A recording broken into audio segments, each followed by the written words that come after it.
Hello, y'all. Thanks for being here once again.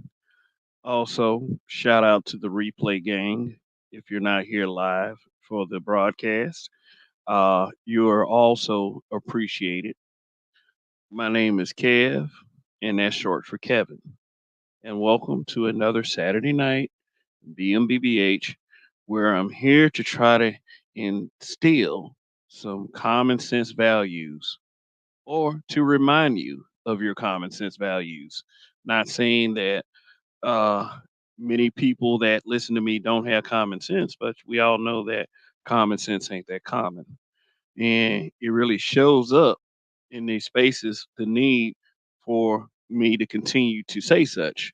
But anyway, guys, if you are here, I really appreciate it because I have a lot of competition tonight. But if you are here, one of the few people that's going to be here, and one of the people that are eventually going to come to this broadcast, then you come to the right place because I'm the best thing smoking.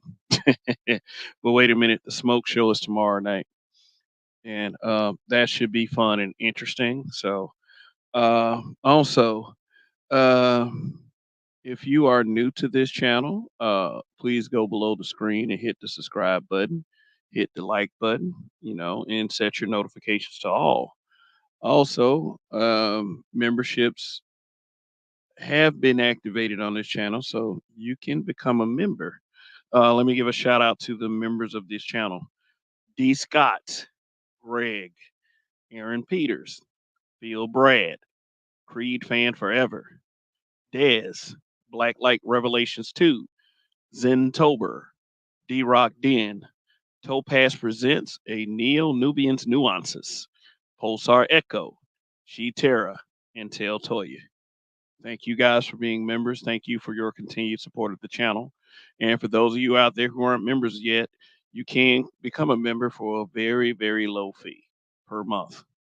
So, uh, yeah, I mean, just remember, I'm up here to strengthen the voice of black men and to give my perspective on certain social issues or just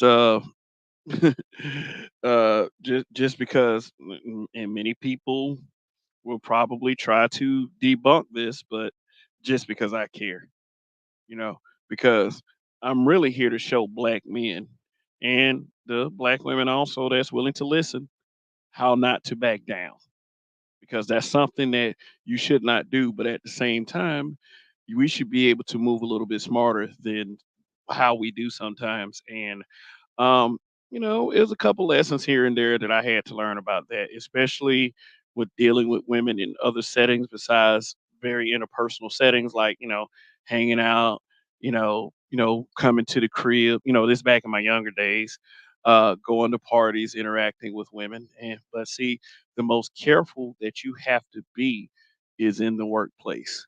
I gotta tell you. You ever heard the saying, "Don't shit where you eat"? That's what they mean by "don't shit where you eat." Be careful. I mean, this is 2023. We live in a Me Too era. We live in a believe all women era. We live in an era where if you're a man, because you're a man, you can easily be destroyed by a woman. That's how Western culture works. And we really need brothers to start being more careful.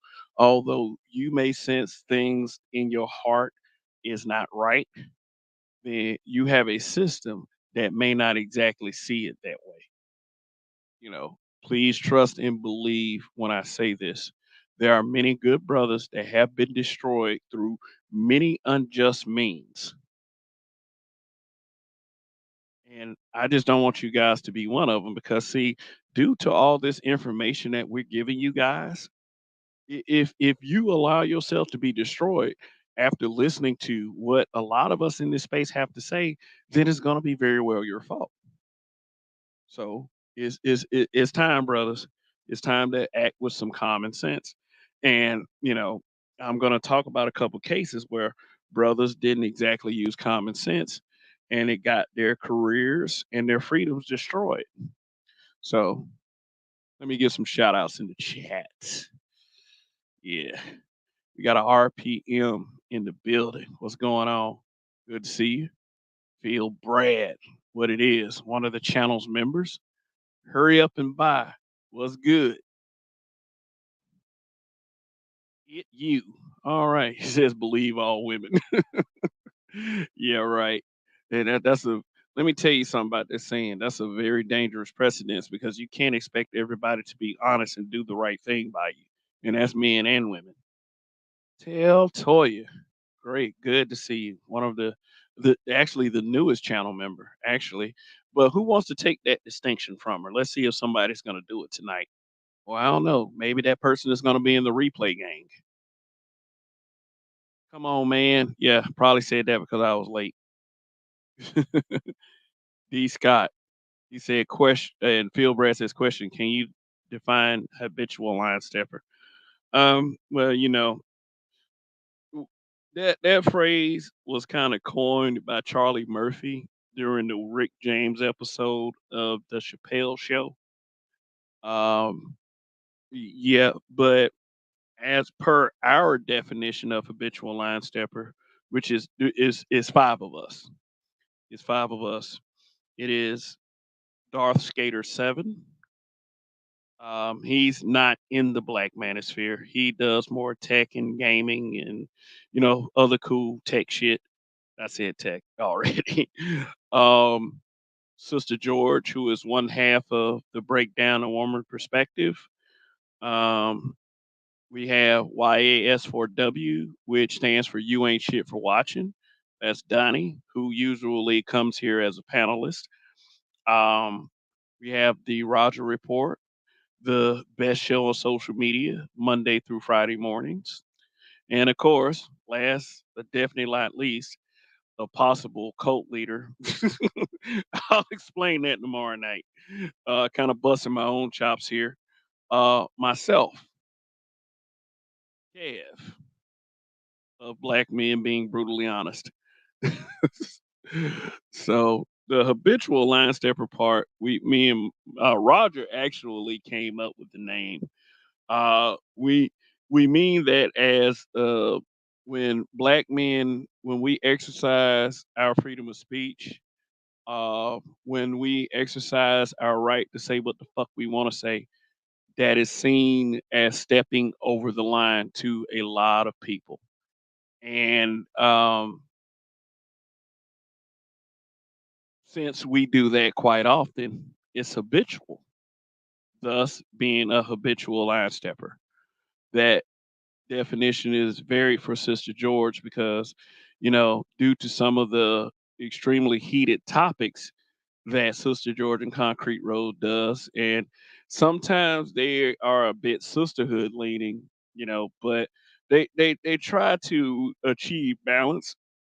But I do understand where they come from as far as their points of view. You can't expect everyone to agree with us, or it will be an echo chamber. And an echo chamber is not that great. In fact, echo chambers can be quite dangerous. And I'm not going to start speaking like these fear mongering guys who tend to hate on the space. Like there's an example of one of those going on tonight. I might mention it tomorrow night, but whatever. So it's what we do here. It is what we do. The five of us may not always agree, but we are sort of on the same page. I think one of them was really pissed off with me, but hey, since we're grown men, I know that we can work through it.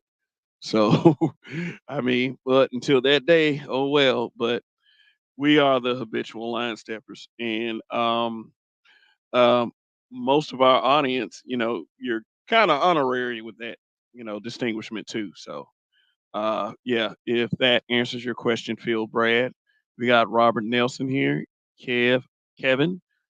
I just dropped in Anton Daniels was having a Me Too moment by Fleece Johnson. He told him he was cute. That's yeah, that is fucking crazy. I don't care what kind of fame or distinguishment you have.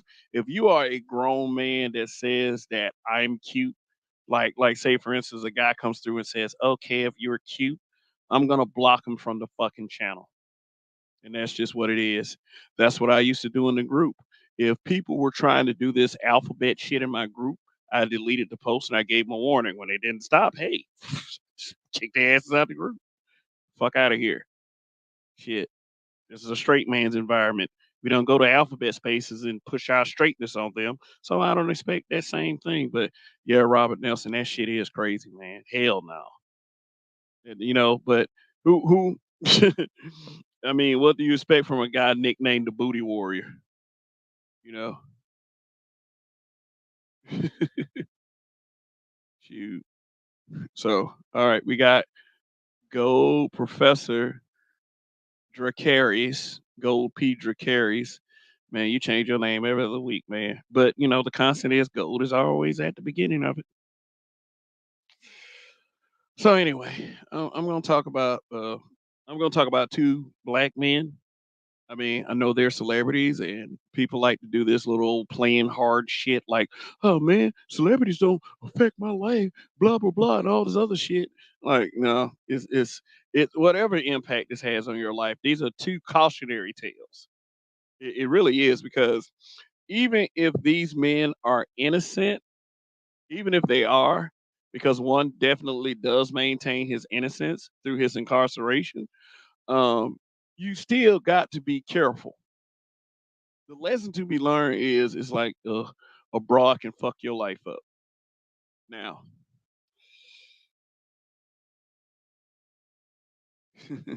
Robert Nelson said Kevin he told Anton if they was in jail he would talk to him. Plus a black woman married this dude. Yeah, that must have been out of sheer desperation. Like and I guess it's because the dating and the marriage scene is so bleak, or people try to make it out to be so bleak that desperation is creaking in for these people. So, I mean, more power to them if that's what's floating her boat. But wow, is I don't for most sensible women, I don't see how they would ever live what he has proclaimed to be down. But hey, yeah, but that shit's crazy. But yeah, they people Anton Daniels, with that crazy shit. Every time a black man says something crazy or does something crazy, if if like they don't even have to be close or local to this space, but it's like Anton Daniels for as closely associated with this space is as possible without actually being a member. Uh, Now that he has not only interviewed trans, but he's interviewing Fleece Johnson. Shit, they're gonna say that he's a part of the Black Manosphere, a space that uh, content creators of a certain ilk are constantly trying to take down. So, yeah. So, like I said, for all of you that are here, thank you for being here. I know that like I said, there's a lot of competition on tonight. So, the fact that you are here right now listening to me says a lot. But yeah. So get the first. I'm gonna get the first thought out the way about this situation. Do I believe Megan Thee Stallion lied? Yes, I do. Yes, I do. Believe all women is something that is very dangerous. And like I said, you can't expect everyone with integrity to, you know, tell the truth. You can't expect, nah, I said that wrong. You can't expect everyone that accuses people of things to have the integrity to tell the truth and to not destroy people. Tory Lane's career is destroyed, at least for now, because I believe when he leaves jail, when he finally leaves prison and records his first album, it'll probably be the number one seller. It'll probably be his best selling album ever, depending on how you feel about Tory Lanez and what he does musically. He's not someone that really does it for me. Like as far as like, I can't name you one Tory Lane song. I can barely name you one Megan Thee Stallion song, uh, even though she's more mainstream than he is. And many people would speculate the reason why Tory Lanez supposedly shot Megan Thee Stallion because he was jealous of her success. And this is one thing that is really crappy to me is like it's always that we're somehow jealous of them, but when in reality that's nothing but a projection. It's like the thing is with men is like these women are always gonna hate us because we're more physically adept to the harsh environments that society provides than they are. So, anyway, it is like this. It's like this. I did a community post. Let me see if I can pull it up real quick. Like, I saw this clip. I wish I could show it. I wish I had recorded it when I had the chance. But, Megan Thee Stallion was at a concert and she was like, we don't need you men. We want y'all, but we don't need y'all. And, I felt as if when the community post I made, with the meme that I put in it that I made an incredible point. But what I'm trying to say is no matter what the feminist movement tries to tell these black women, I'm telling you this, you're always going to need men. You're always going to need men, period. Because we can do the things that you can't do. We keep society moving. And, it is not like I'm trying to scare any woman into, into getting on our page, but I'm just stating facts. You can't handle this motherfucker like we can. Society was built by men. Society wars have been fought by men, have been won by men. Shit, we do all of the toughest jobs. We have the highest employment mortality rate, and the reason that is because you know it couldn't nobody do those jobs except men. Period. Like I said, I'm not trying to scare you. You can stay miserable all you want. You can stay a man. If you're a woman listening to this program, you can stay a man hater all you want. But facts are facts. If you believe that you don't need men, you're living in a fantasy. I don't care how many guns or how many pit bulls you can get to protect you. You are always going to need a man. Trust me. Unless you live in like a fortress or somewhere isolated where there's no people and there's no way that trouble can get to you. I'm just stating facts here. Now, as far as men needing women, we need them for pleasure. Yeah, men need women too, man. We need women to continue the race. We need women, yeah, the human race, by the way. We need women for procreation and pleasure purposes. We need women for companionship, to to be at ease of mind. But when they're not being that, when they're not bringing us, when they're not being our peace, when they're not bringing us an ease of mind, you have people like Megan Thee Stallion who feels as if she can dish it out, but she definitely does not have to take it. That's what kind of person that Megan Thee Stallion is. She has a song named Crybaby, berating men. You know, I don't listen to Megan Thee Stallion.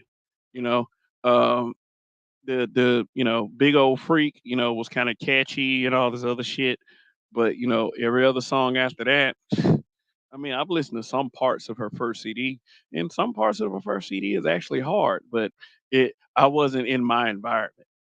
It wasn't my choice. It was somebody else's choice. I was like, yeah, she go a little hard on some of these songs, but it's the character part. It's the character part that kind of matters, I believe, to a lot of men that listen to this channel because she has a dog shit character. So I pulled up the meme. Let me share the screen.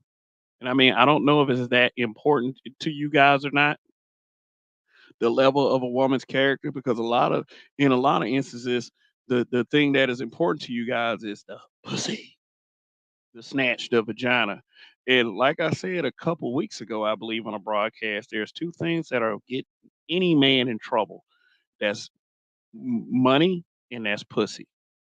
Period. And pussy definitely got Tory Lanez in trouble. So let me share this screen. So here's the point I made. Now I said this to make a point. And if anybody got anything that can debunk this, I would certainly love to see it in that chat. So it says, since Megan Thee Stallion tells women that they don't need men, someone needs to ask her when is she gonna hire her an all female bodyguard team. Yeah, which I think I mean, if you truly don't need men, yeah, hire an all-female security team. Let's see how that works out. I've never seen an all-female militia.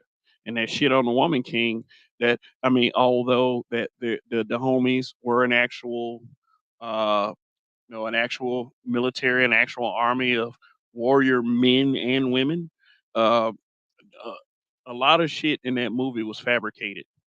I might actually, since I got Netflix, I might actually watch that film just to put myself through it.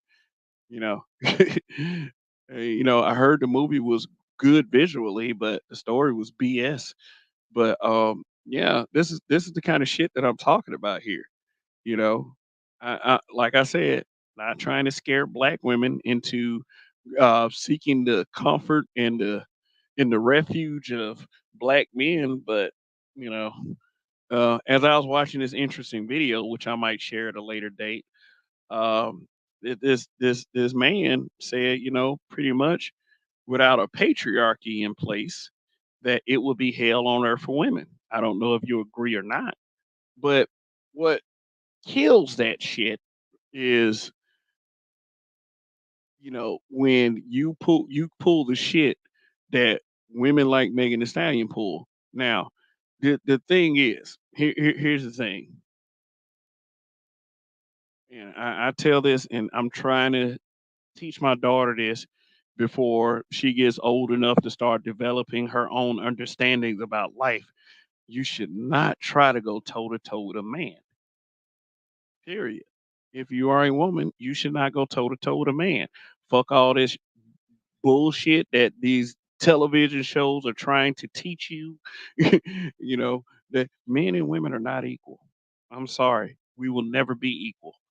And that is and that's because of biology and nature.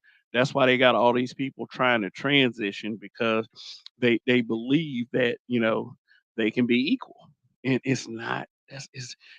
That's not gonna happen. Cause see, I'm still want to see that the woman that transitions to a man play men's sports. I want to see how that turns out, because they always trying to push it the other way around. And I just I want to see it, because I want to be amused by the outcome because you know where it's going. But yeah, yeah, I would the last person, one of the last people that I would ever want my daughters to have a character like is Megan Thee Stallion. Sukiana's on that list too. And for black men with daughters, you raise yours how you want to raise yours. But I'm just telling you the path that I'm trying to put mine on. Because the messages they are trying to send these kids is ridiculous. My daughter wanted to watch Rampage this afternoon, so I found the streaming service. Rampage was about the it was based off the video game with the giant animals were destroying cities and eating people. The movie starring Dwayne the Rock Johnson. And before, the Amazon Prime ad played for some new series or new movie they have out. I clicked skipped as fast as I can, because they had two men kissing. And I'm sitting up there, my daughter's looking at this shit. And I'm like, damn, it's like, just ain't nowhere safe. I mean, shit, I'm sitting up here having, like, I'm finding myself in a situation to where I did not wanna be in. I have to explain to her why 2 dudes are kissing. I was like, like, like, they damn, this fuck shit is getting rampant. But that's not the subject matter. I'm just letting y'all know, for those of you who have kids, that you that you're gonna have to monitor what this media is feeding them. You're gonna have to do it. Is getting to a point of ridiculousness. And a lot of that shit is because of the feminism that women like this follow. Shit.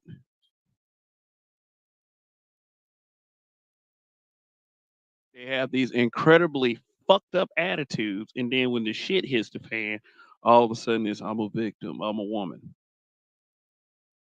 Great. Awesome. You are.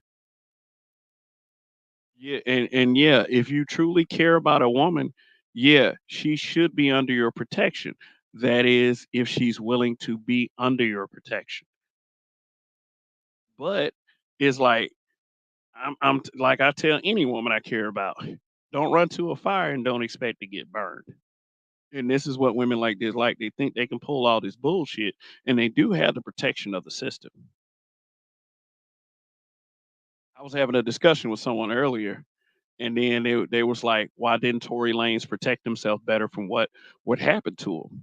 Why couldn't why couldn't he tell who really did the shooting if he didn't do the shooting?"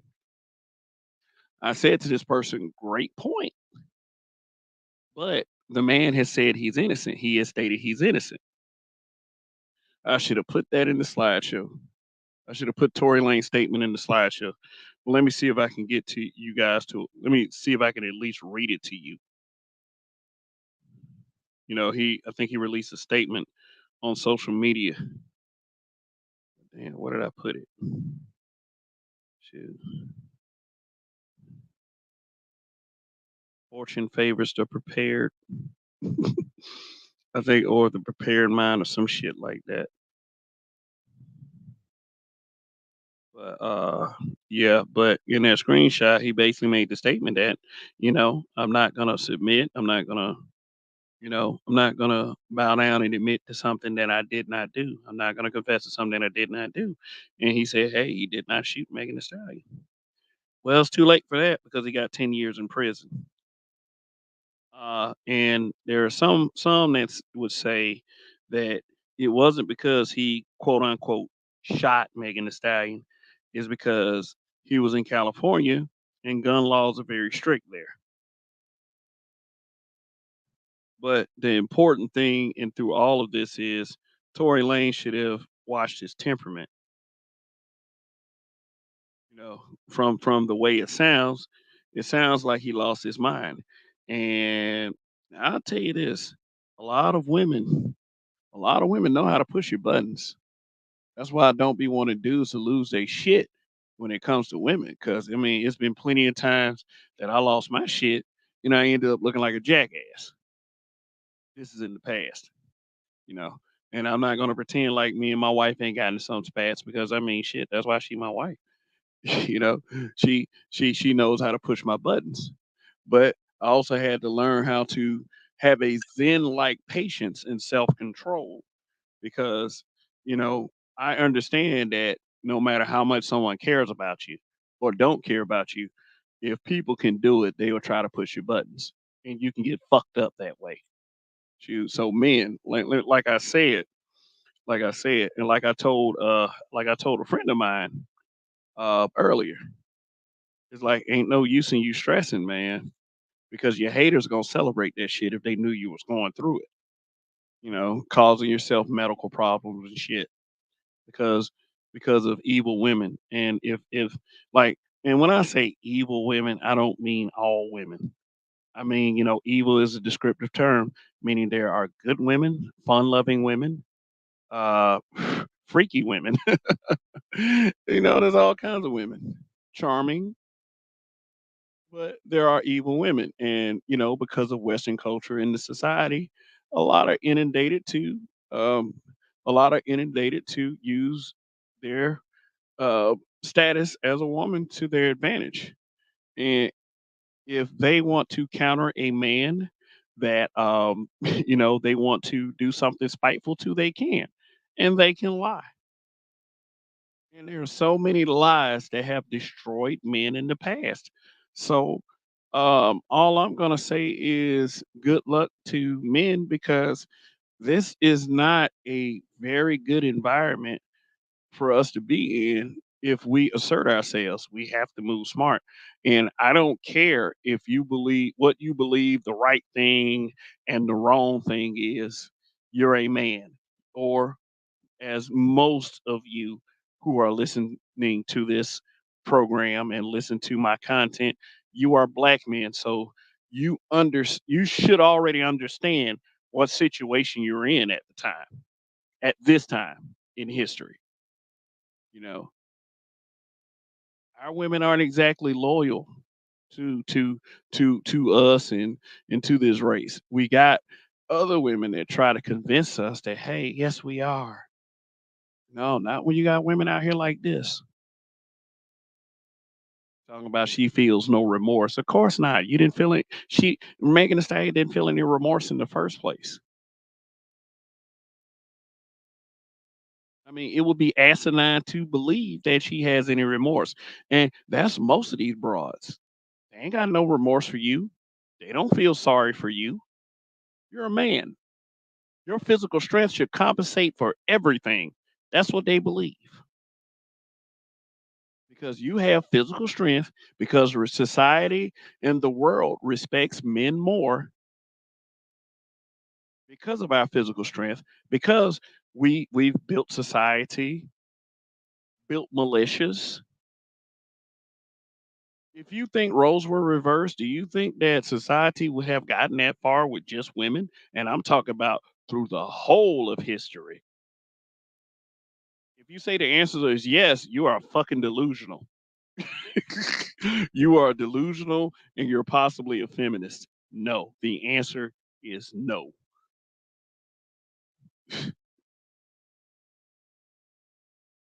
But Tory Lanez has to learn the hard lesson, and it's costing him 10 years of his life because old Daystar wanted to flip out and get into an argument with someone like that that has a that whole image is to poke fun at men,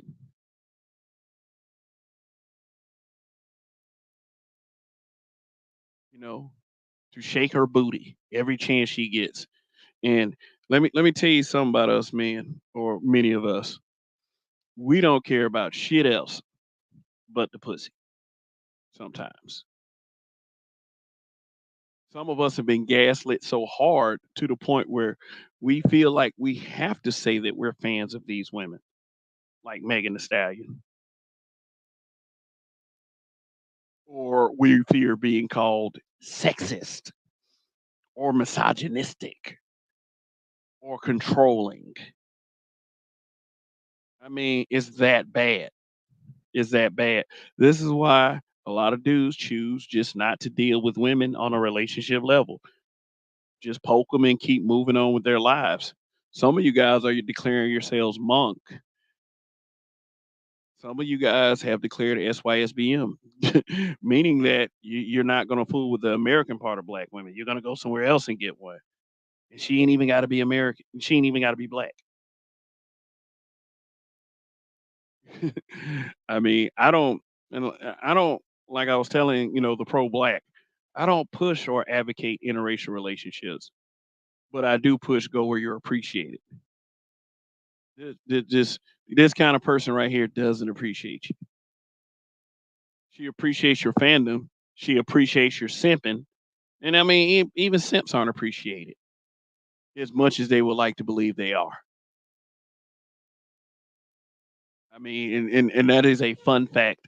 And that's a fact that I see is so fun that simps aren't appreciated. I mean, they carry themselves like they are. But no, bruh, it's not. That's not happening at all. Period. In the least. So many people are going to disagree, but I believe Megan Thee Stallion is lying. But hey, doesn't matter. Tory Lanez is up the river. Right or wrong, it's still the fact he's up the river. And for those of you who are angry with it, we might as well start the process of getting over it.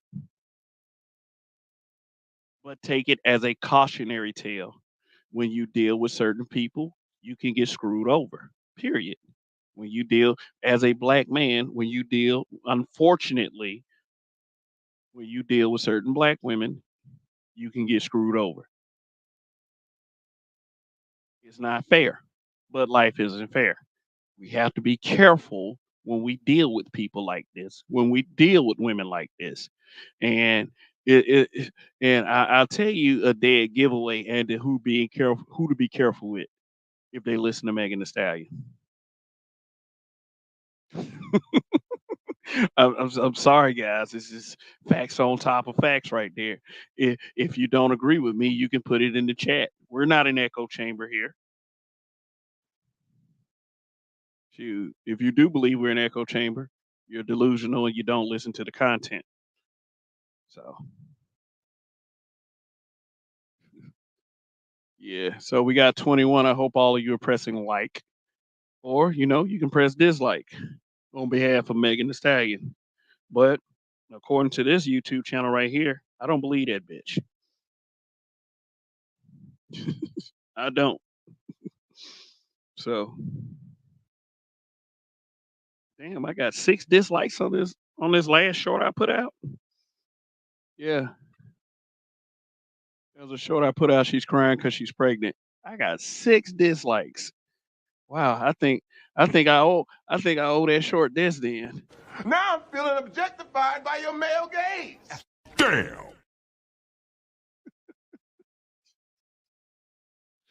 Yeah. So let me look at these comments. See what y'all think. All right. We got a super chat. Thank you, Gold P. Dracaris. Would people in general consider me manosphere or just an associate gold professor? I've learned my lesson about trying to so-called quote unquote naming people manosphere because there are people who don't want to be in the black manosphere. um we've even had a couple people email us saying that they don't no longer want to be a part of the space. They are still being selected anonymously, but if you want to throw your name in a hat, go professor, that is your choice. But understand this: if you're being called black manosphere, you are going to fall under scrutiny. Me personally, I don't give a shit about none of that at all. You try to scrutinize me all you want, and that goes for any of you. But thank you for the super chat. Much appreciated. American Negro, what it is, bruh. What it is. Robin Nelson. To me, Kev, this Tory Lane situation is just like Jonathan Majors. They probably both turned down the casting couch situation from a head executive. Just a thought. Yeah, there's always that theory. There's always that they made their handlers mad, so they're trying to like low key destroy him. And that's very plausible. I mean, that shit happens a lot for some reason. It's like whenever they kind of make somebody mad, then is all this shit gets put out of them, and then they get blacklisted. Like the next person I'm going to talk about, Jason Mitchell. His situation was a mess, and I wasn't going to talk about him until about 6 hours ago. So, but let me go through these comments first before I get to 'em. Oh, we got 25. I hope all of you are pressing like. Please press like on the way in. If you're in the replay gang, please hit the like button. Gold P said, I couldn't tell you anything about her song. She tells everybody she's a male horse. I don't like listening to confused people. Yeah, shit, me neither. D Scott, what it is. Remember, titty pillows. What's going on, Rob? Rob from Black Light Revelations 2. Tell Toy said, guess who's missing from my playlist? If if it's the same person missing from my playlist, I already know. But Gold P, I I would consider you Black Manosphere if it were safe to consider anyone Black Manosphere. But like I said, if you are willing to face the opposition, hey, have no problem with it. But Gold P, let me tell you something, bro. I have a lot of respect for you because like you are probably the one person throughout my entire YouTube run that kind of left me at a loss for words. And it was a broadcast about 3 or 4 years ago that you and forgot the other guy's name. I think it was a broadcast named "Thanks for Not Giving a Fuck." Like it was a Thanksgiving broadcast. I had to come up with some cheesy title. Yeah, I remember the name of that broadcast, and I was at a complete loss for words for what you had to say. I was like, damn, I'm stuck. That doesn't happen very often. Shoot. But hey, you got that distinguishment. So, but let me tell you something, Gold P. If you do something fucked up for some odd reason, they will consider you Black Manosphere. All right, so oh, we got Kay Williams in the house. What's good? What's good? Yeah, Toya said I'm carrying my ass to bed. Yeah, Toya's probably gonna watch the rest of this tomorrow, or whenever she gets a chance. So get some rest. The smoke show is tomorrow night. But anyway, let me go into this other one right here. 43 minutes. God damn, already. All righty. Yeah. I guess I'm getting better. I'm not All right, Jason Mitchell. Jason Mitchell. Yeah, his situation is messed up, but because of women, his career got destroyed. He's still an actor. He still considers himself an actor, but um he came across my YouTube timeline because he did an interview with DJ Vlad. Like, seriously, guys, if I ever am in the position to surpass DJ Vlad of Vlad TV, I would, because it's one of those things where it's so unfair. He gets to interview with so many black folks, famous black people that wouldn't give you a shot of H2O if you were dying of thirst. But DJ Vlad gets an interview. But can't say too much about it because he also interviewed Kevin Samuels and the lead attorney. So Man Code TV, what it is. Yeah, Gold P said, I think I get that work directly and indirectly anyway. So, all right. Okay, so I go on record and I say I consider Gold Professor Black Manosphere, if that means anything. But if the important thing is Gold Professor has to also consider himself Black Manosphere. All right. K Williams, what's with niggas in Vlad? Shit, he's one of those what a lot of black dudes like to call a cool ass white boy. That's a cold ass white boy. You know how they used to treat Macklemore? Yeah. Ray Hummer, what's going on, man? Ray Hummer, the Hummer Force. What it is. Yeah. But Jason Mitchell's his situation was sticky and messed up. And I'm gonna tell you what really inspired me to talk to this guy tonight because I remember his situation, how Lena Waithe threw him under the bus and kind of got him blacklisted from Hollywood.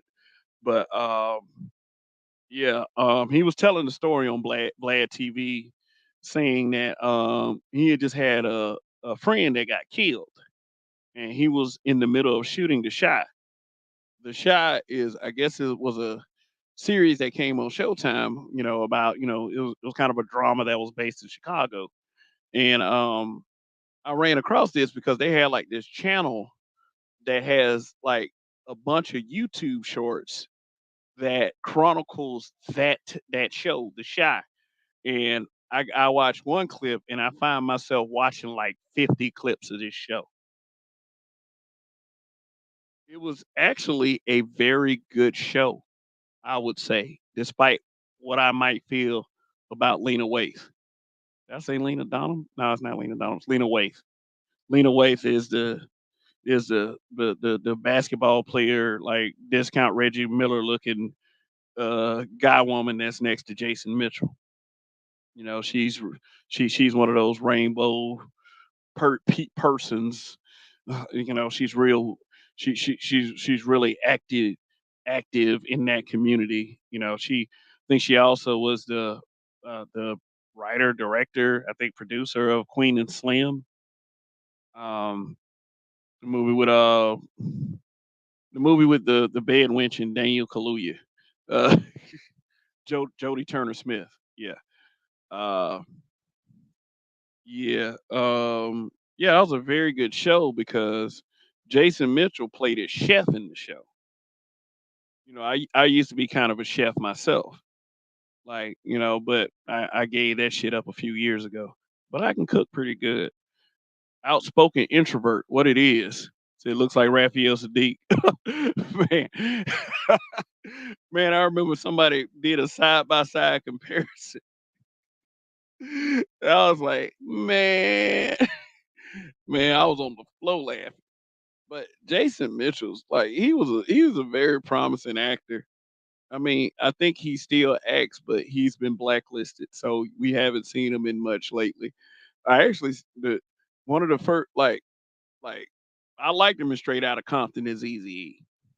Yeah, the I felt as if Straight Outta Compton was a pretty good film, but he was also in that Key and Peele film, Keanu, about the cat named Keanu, and that film was surprisingly funny to me. And Jason Mitchell was in that film. Guess who else was in that film? Tiffany Haddish. It was like it was one of Tiffany Haddish's few funny moments. So yeah. So he tells his story like, he had a homie that died and he had a tendency to be a little temperamental at times.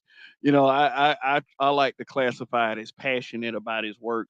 And there's a lot of pressure on actors, when when you're acting because your public image is everything, and the jobs that you do acting on these shows is everything too.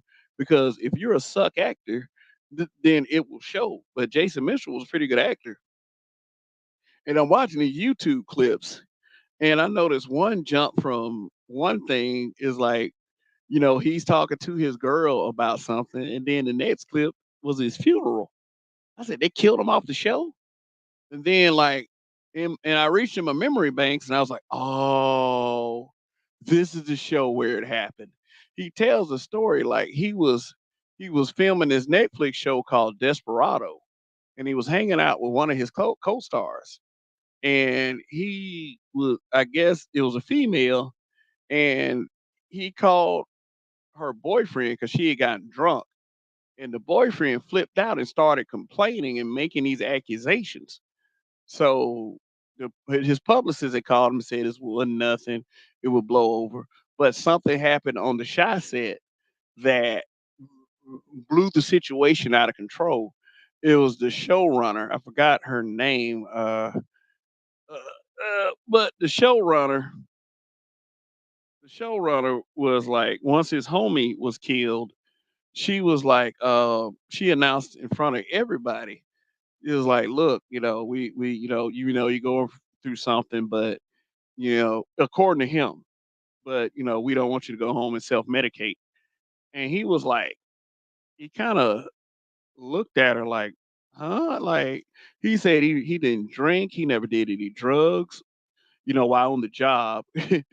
And how could she say something like that to him? So he kind of went off on her. And he called Lena Waithe, Raphael Sadiq in the picture here. And one thing led to another, and the showrunner was let go. And she blamed Jason Mitchell for that shit.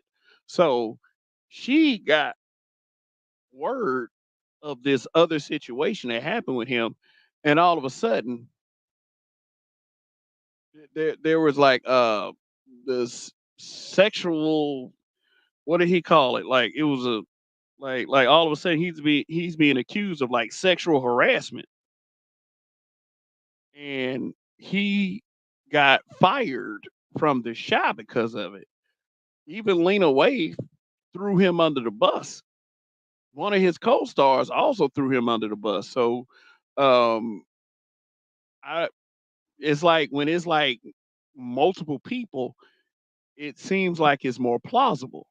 But it is like this. He says that this situation became overblown. He's another guy that maintains his innocence. Can't see in red was good. Um, he maintains his innocence. He says that whatever he was accused of, he's innocent, but it doesn't matter. It doesn't matter. The only thing it really matters is what they think. And what they think is he did it. Let me tell you something about sexual harassment in the workplace. If you are accused of it, the company won't even do that great of investigation. They figure, hey, you know what? Let's just cut them loose. You will lose your job over an accusation that isn't even true. It doesn't even have to be true. The company only thinks about protecting itself. That and what was going against this young man was and I will continue to say this, he's a black man. Now I'm not playing the feel sorry for me card, the pity me card, the I'm a black man, so oh man, I just got all this stuff go. I'm black and a man, so that's two problems, blah blah. I'm not doing that shit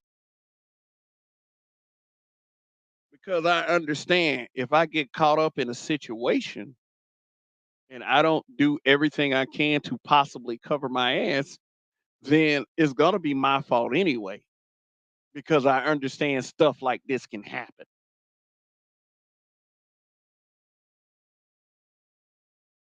No one cares about you. No one gives a shit. You're expendable. And I know that seems harsh and unfair, but it's the truth.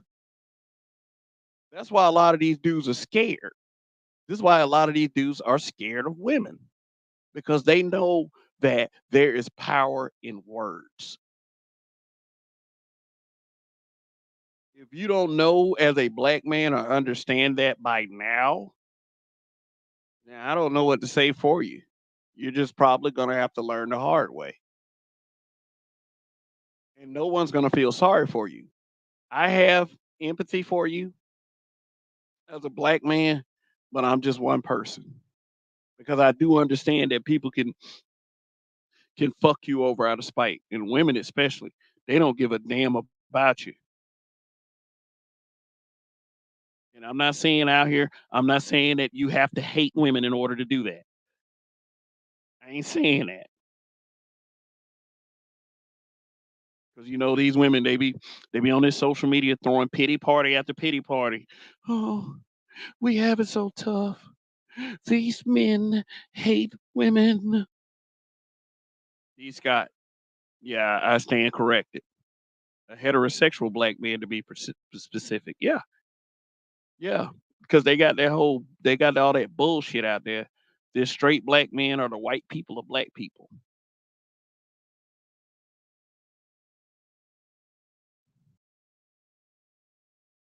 No, they don't. Man, I was watching this social media experiment video. You know how people love to do shit just to show social media. But it was this young black guy. He couldn't have been no more than 19, 20.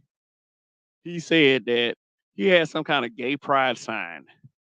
And he was like, I'm gonna show you that gay men can get away with just about anything.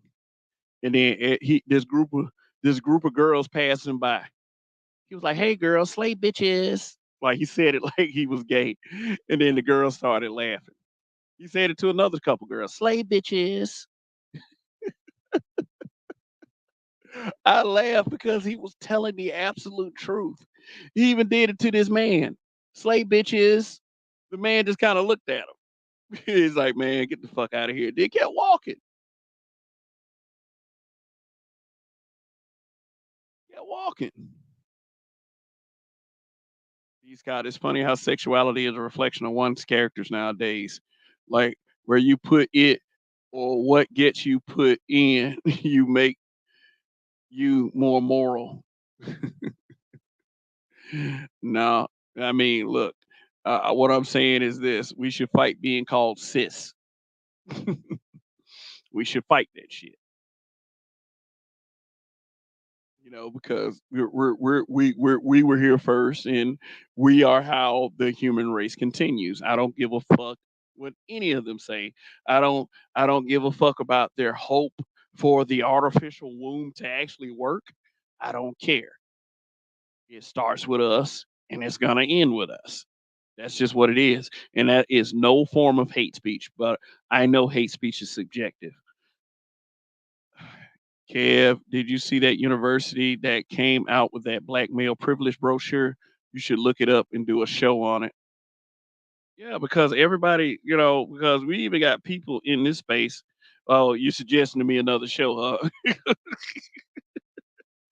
Okay, but I mean, shit, Monday show is still not set, so um, let me go ahead and look it up. Maybe we should do a show on it.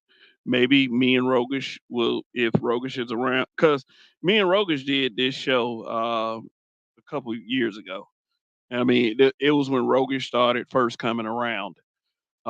We went through the black male privilege checklist, and we went through each one of them things.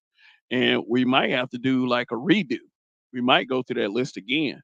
So, yeah, uh, Rob, that probably will be Monday's show. I said, what about heteronormative? What about heteronormative? Any of them goddamn social justice terms. Because what they're trying to do is they're trying to make it seem like that us being proud of being heterosexual is a bad thing. It is insensitive to them. Funny how they keep demanding respect for who they are, but once you demand it, then all of a sudden, you're the one being disrespectful. You're the one being a phobe. It's like what they have managed to do is turn into bullies. They'll probably claim, well, we've been bullied all our lives. Y'all need to be bullied too. No. If you felt like it was wrong that you got bullied, it's wrong. Bullying is wrong in any form.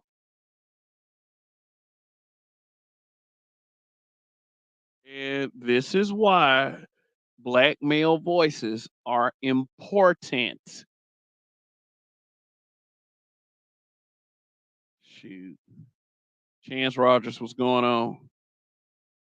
Good to see you. Good to see all of you guys. Oh, and we hit the hour mark in the show.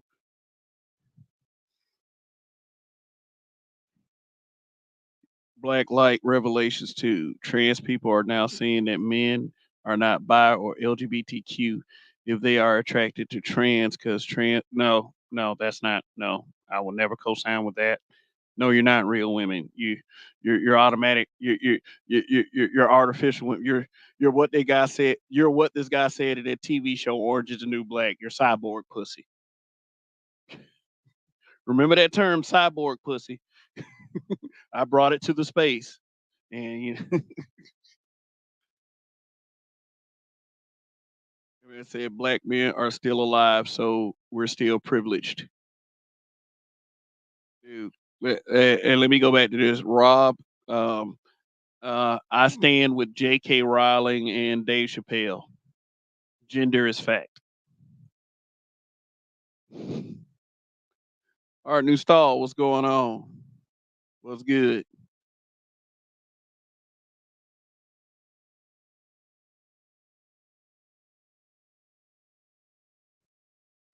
I can't see right to my AI coochie. uh, I guarantee.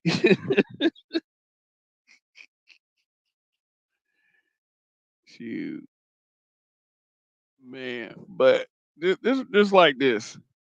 Yeah, Jason Mitchell has not been able to come back. I'm not saying that his career is destroyed. What I'm saying is it's going to be a long time before he's able to do anything ever again. He might be able to come back in like 4, 5, 6 years or whatever. I mean, it ain't like with the white guys. Shit, Pee Wee Herman got blacklisted for a minute. He recently passed away. He got recently blacklisted because he was in a porno theater masturbating. But it took him about 4, 5 years to come back. He finally came back to Hollywood when he did the original Buffy the Vampire Slayer with Christy Swanson. Christy Swanson used to be kind of thick though.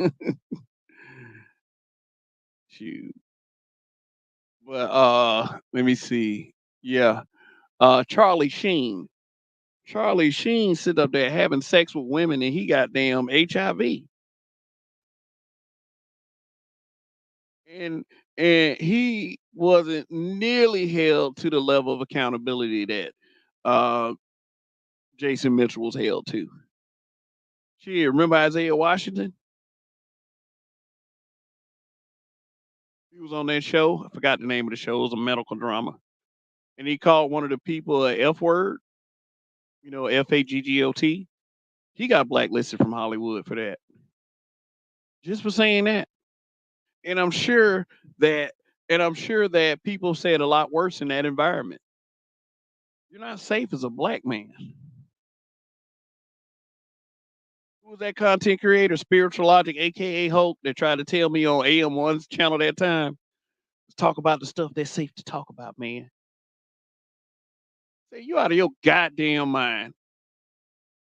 It's not safe for a black man in America. What the fuck are you talking about?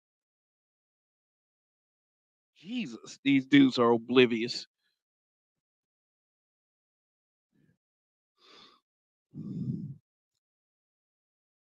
But anyway, no, it is gonna be a time where kids are gonna start saying that they identify as straight.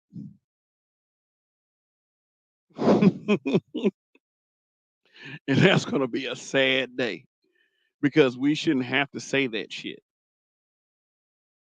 I remember they made this meme: "Gay people need straight people to make more gay people." That's the truth. So all that cis, all that heteronormative, you need to shut that shit down. No exceptions. But guess what? It's getting to the point where if you have children and young children like I do, or a young child like I do, you're gonna have to explain to them one day why two men on the screen are fucking kissing.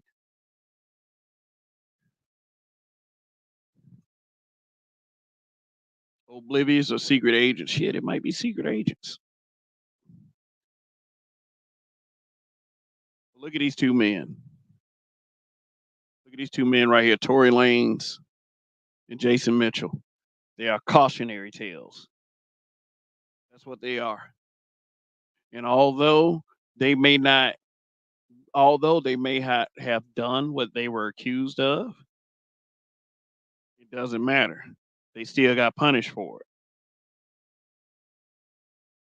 We're always going to be at the point where we're going to always say to ourselves, what could I have done different? As a black man, what could I have done different? Even if it isn't right, what could I have done different to prevent this? Because obviously it should have been something that we could have done different in all these situations. All I'm saying is this: if you got a gun and you're around two volatile hoes, you might end up in a situation like Tory Lanez. Many people are saying Tory Lanez should have stayed in that hot tub with Kylie Jenner. Maybe he should have. That he was fucking Megan Thee Stallion and her friend. I forgot her name at this time. Uh forgive me for not remembering it, but they saying that she was the one that actually pulled the trigger. There was no gun residue found on Tory Lane's hand. No gun residue. No gunpowder residue. In fact, from what I remember, from what I remember, Megan Thee Stallion not long after the incident was twerking on damn Instagram, squatting with both feet. I said, these bitches are man, these bitches are something else.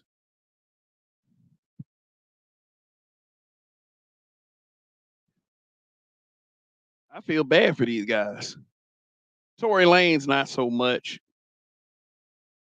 because old Daystar should have damn checked his attitude, checked himself. It's fucked up that he's in a situation where he has to be away from his child or children, but it is what it is. Jason Mitchell should have understood that he was in a workplace and that when you're dealing with people, when you are in a prominent position, that there's always going to be some type of envy or some type of jealousy, or because you're a black man, there's a target on your back. That's the reality. You're going to be targeted.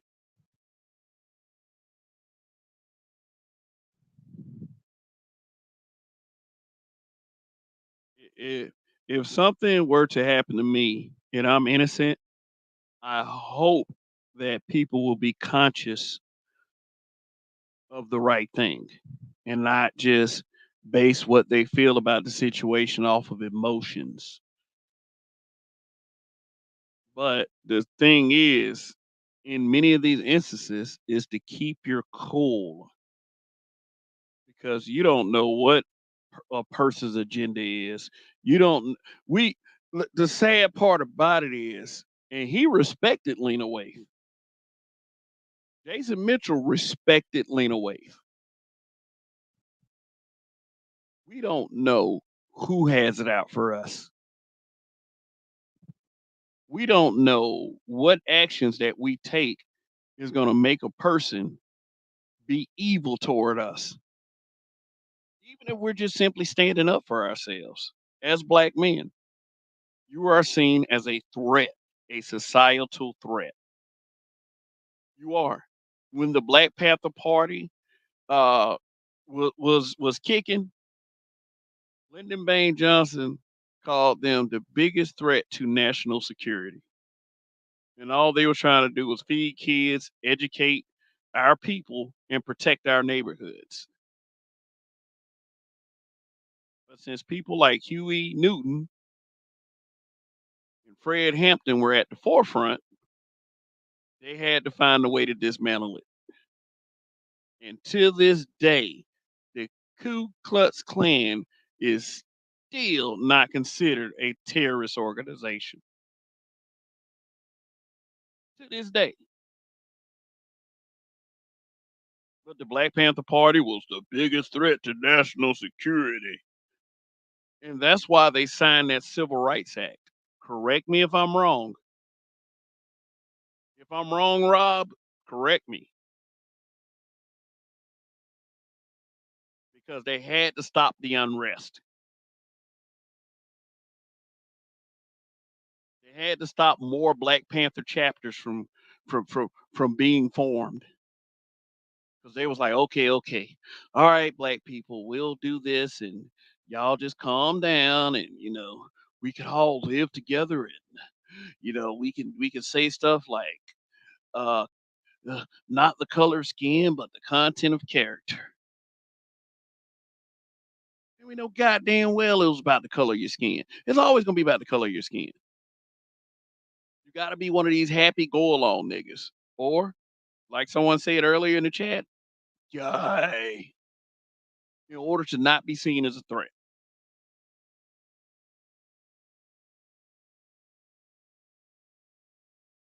Saying Zan life, whatever, however you pronounce that, he said facts. What's going on?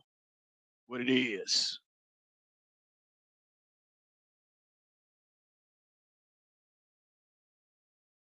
Yeah. Let me give you a tip for you content creators. In order for you to be a great, maybe successful content creator, you have to understand and admit that there are people on this platform that are smarter than you are. And I'm telling you, is you have to. I carry myself like that. I do. I carry myself like that because it helps me learn a lot. I'm not at the top of the mountain.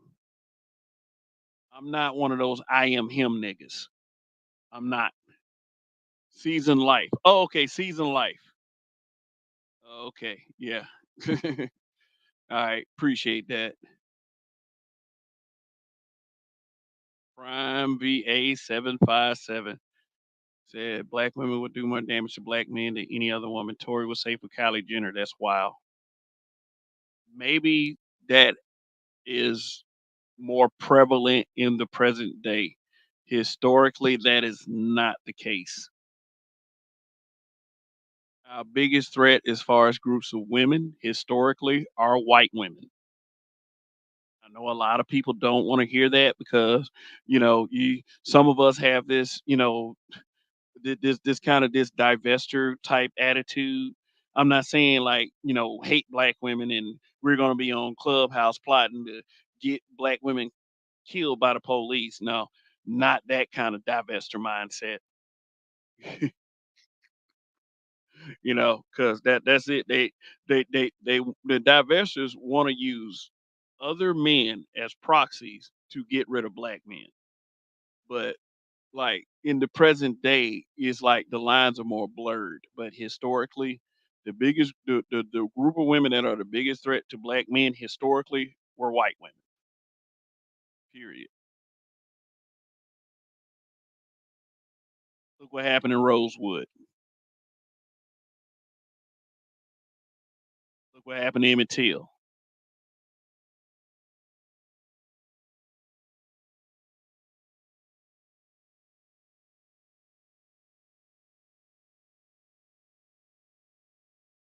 All right.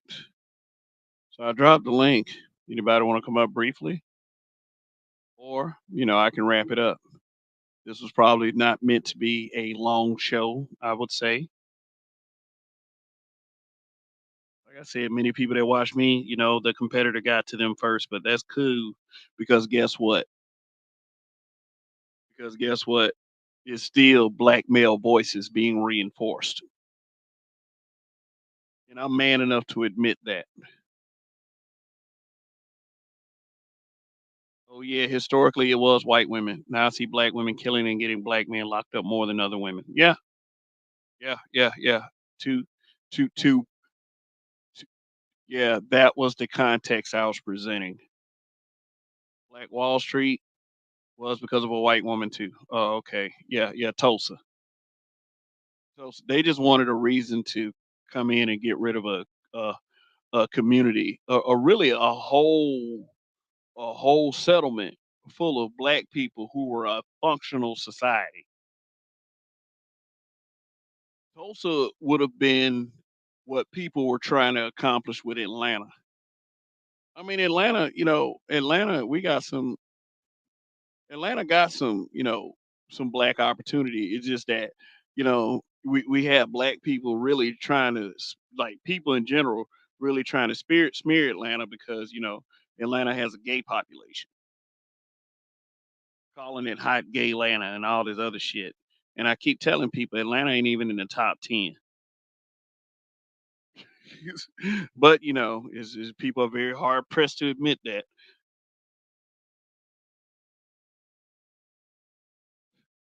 Said it's a white MGTOW dude named Hammer that made a videos a few weeks ago calling out divestors and Rebecca Lynn Pope. So it's a white MGTOW dude because there's a dude that's local to this space also called Hammer. Yeah, y'all remember Hammer, the guy who was buying views and shit? And people act like it, people were thinking that he was authentically doing that, but then he got called out. Hammer was also somebody that was saying that, oh, they about to make us some artificial women, so these women better watch it. These women better watch out. I'm gonna get me a robotic bitch. I was like, when I was listening to that, I was like, I don't believe you're gonna be missed, sir. You that's a little crazy. I don't want them making robot bitches. Because it'll be like the fucking Terminator. So shoot,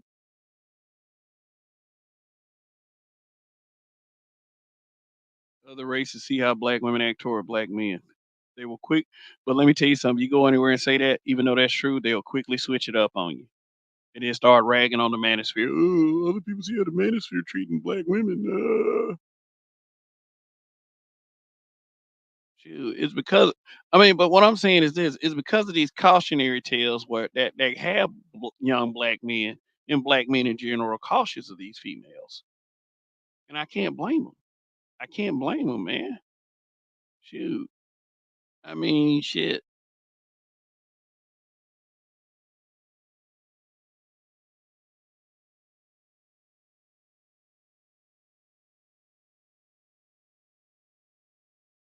Mr. Shug to you, what's going on? He said, I know who you're talking about. It is so bad that you see non-black women on Twitter calling divestors out for calling black men bullet bags. Yeah, shit. These divestors have this idea that that for some reason white women get treated so much better. They're getting fed money, they're getting fed generational wealth, and white men and white women alike will tell them, "Hey, the grass ain't greener over here."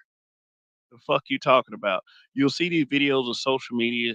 I mean, there's quite a few YouTube channels where they got these girls acting extra feminine toward their white boyfriends and husbands and all this other shit.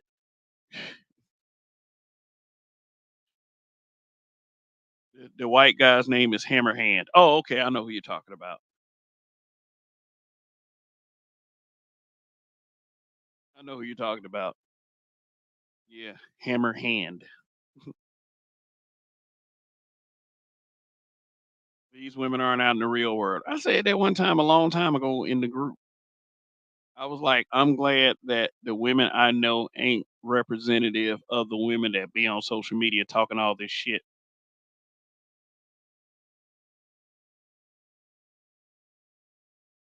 Uh-huh. Yep. Chad Wheeler. Man, I made a post comparing Chad Wheeler to Kevin Samuels.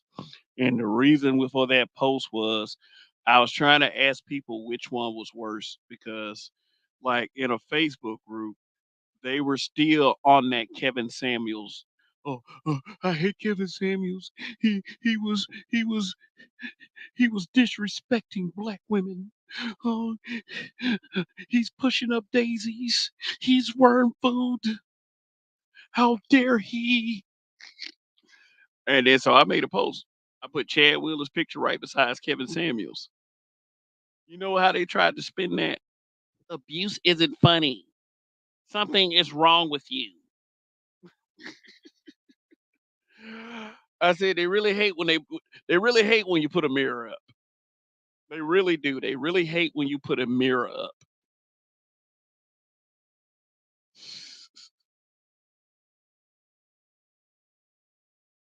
Here we go. Mary McLeod Bethune, Coretta Scott King, MLK, Bayard Russell, Roy Wilkins helped create this land of Maine of garbage. All of them supported Margaret Sanger. She wanted us to die. They stand with that woman. Yeah. Which, it was embarrassing for me to observe in 2016 how everyone was just getting behind Hillary Clinton. She supported Margaret Sanger and she coined the term super predators in referring to young black men. Like all young black men do is go out here and kill people. When you have poor economic, social, well, let me see. When you have poor, low income, socioeconomic conditions, it is a breeding ground for crime. That's what happened when they outsourced all of the industry and the opportunity to other countries. It left many black communities across the country in shambles.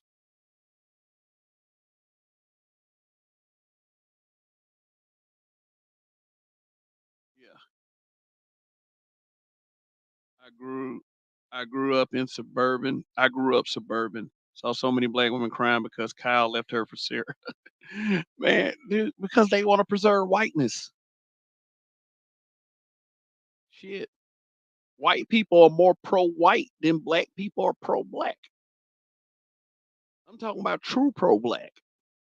I'm not talking about this dick police and shit you see from Dr. Umar taking a huge L with Sukiana, a huge L. And I'm not talking about being pictured with her and talking about, oh, I can save this sister. You know, shortly after Dr. Umar spoke with Sukiana, her and the walking STD, Sexy Red, was in, and I'm not talking about the content creator that can't keep the Black Manosphere's name out her fucking mouth. I'm talking about the I don't even know to call her a rapper.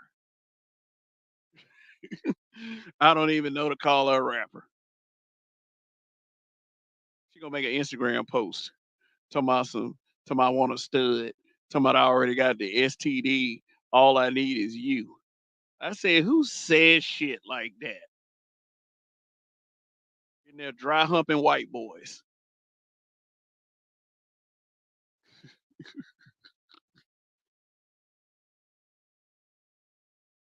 King Sipman made a whole series on YouTube called "Surviving Bottom Shelf Bread."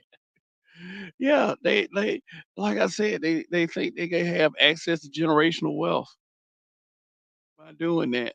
A study came out recently from Cornell University that reveals some uncomfortable truths to white people about their genetics. Yeah, yeah. Um, I don't know if it was Tucker Carlson, but it was somebody on Fox News that was explaining it scientifically how black genetics are superior.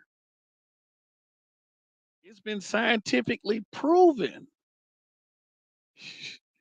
And that motherfucker looked like he was throwing up in his mouth when he was saying it. Sorry guys, we already knew this. It's a huge L for Dr. Umar. Hillary Clinton growing up, she was a Goldwater girl as well. Yeah, she was. But we weeds over here in the black community that says you got to vote for the Democrats. We so forgiving of these motherfuckers. Let me tell you something. The most amazing thing that's ever happened to me on social media is being called a coon over Joe Biden. I'm like, are you fucking serious? This is how I knew that we were kind of done. I mean, I'm still hanging on to hope for us as a group of people, but after that, being called a coon, it just all started to over Joe Biden now. Over you ain't black Biden. I mean, it kind of snowballed for me from there.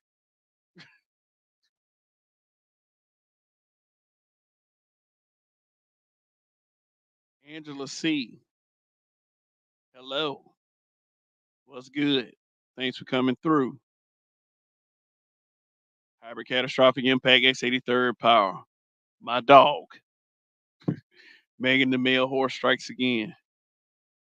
Season like said they were bouncing on those brads. Yeah. Save your community, Dr. Umar. I mean, Dr. Umar is a grifter, man. I don't believe that is it his intention at all to try to save the black community.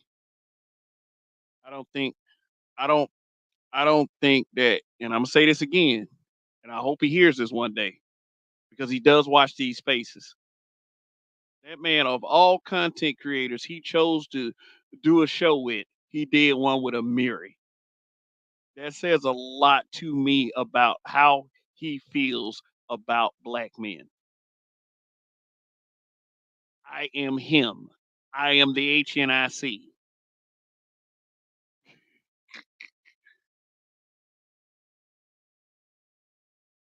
Didn't she say she wanted to eat Dr. Umar ass? She gonna break out around her mouth dealing with him.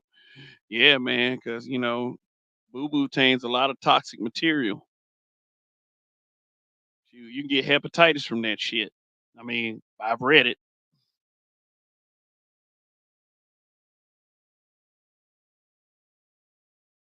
They have nothing to preserve. That's the funny thing about their racism. Racist people who will die without race mixing, who are against race mixing. LMAO, the white dilemma. All right. He said, of course, the black gene is superior. More melanin, thicker muscle fiber, BBC. Need I say more? LOL. Yeah, all the divestors. All y'all got is dick. And the funny thing about most social media divestors, they are still fucking black men. As much as they say they hate black men, they're still fucking them.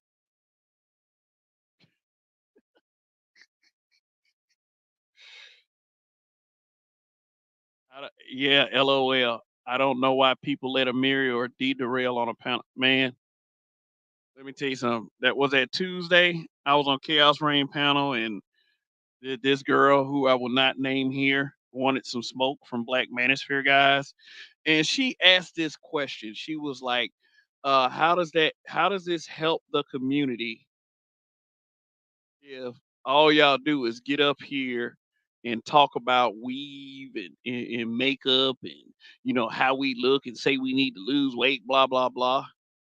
I said, so what you're saying is you're hurt by preferences that black men in these spaces have expressed. No, I said, how's that gonna help the community? You're not helping my question. I said, what you are talking about are preferences, and your feelings seem to be hurt by them. You're not answering my question. You are just up here to argue. And then before I could really get my statement off real good, here comes Big Truck. And Big Truck went on an hour run arguing with this damn irrational ass bitch. I said, I'm good. I can't. I can only take an environment like that for so long because she was wrong as fuck about that shit. But that goes to show you what kind of woman not to deal with. And shoot, weren't they calling Angela C a pick me in that chat that night? Yeah, they were coming at her because she didn't agree with none of that shit at all. But you know how some females are. They feel like that if you have a vagina and they got a vagina, that you got to be super loyal to them, no matter how stupid they're being. Angela C don't play that shit.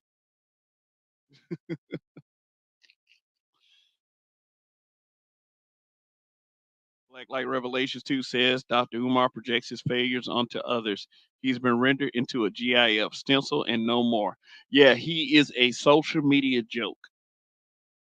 That's what he is. He is a social media joke. People, every time that there's something about black men dating white women posted on social media, somebody will post a picture or a meme of Dr. Umar or a gif of Dr. Umar because he is probably one of the most prominent dick police on social media.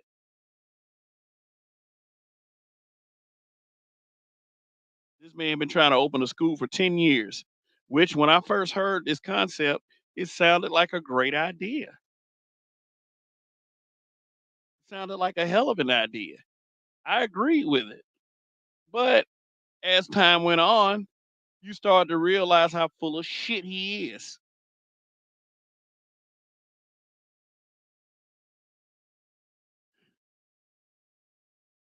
Other men don't want no ran through divestors. No, they sure don't. Night ish. What is up? Says salute. Salute to you as well.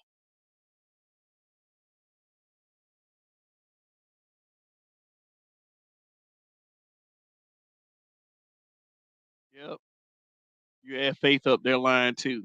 We don't care. We don't care. Yes, the fuck you do. You do care. People sit up there all day. We don't care what you do. We don't care. Why y'all keep talking about it then? You have some content creators that can't keep black men name out their mouth. Period. And I know there's some black men up here that talk about the ills that they experience with black women. But you're talking about a few years compared to decades. And we don't even and black men don't even do it like that.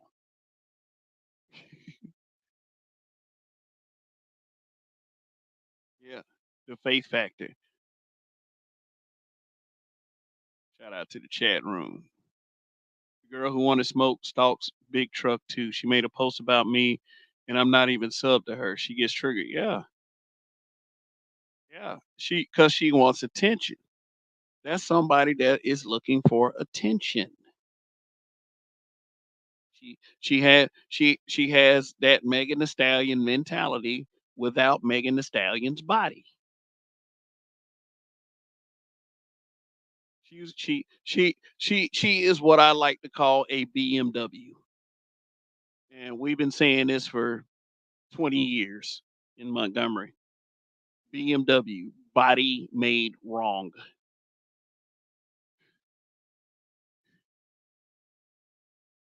Shit must stay in the face for a long time, just like how you see old shit stains in the toilet doesn't go away. Yeah, lime scale build up, all that shit. And to see me, yeah, you don't play that shit. You don't play. Yeah, Angela, see, you don't play that irrational shit. I mean, I'm sure when you go in chats and you start disagreeing with these black man hating females that I believe they do come for you quite a bit. I mean, I think I've seen it a couple times. If I'm wrong about that, you are free to correct me. But when it seems as if black women who aren't loyal to this sisterhood crap, how irrational it is, you girls get attacked in many instances more viciously than they attack the black manosphere. That they attack than they attack black men who do podcasts. She said, "What stream was this? This was chaos stream. This was chaos rain stream the other night." Like I think that D Darrell was on the panel, Kevin C, Big Kev, Amiri was up there. Amiri is the kind of guy that will say that, oh, all these niggas, all these canes can do is talk about the past. Every time they try to bring up a talking point, they bring up the past. And then that nigga will talk about something that happened 100 years ago.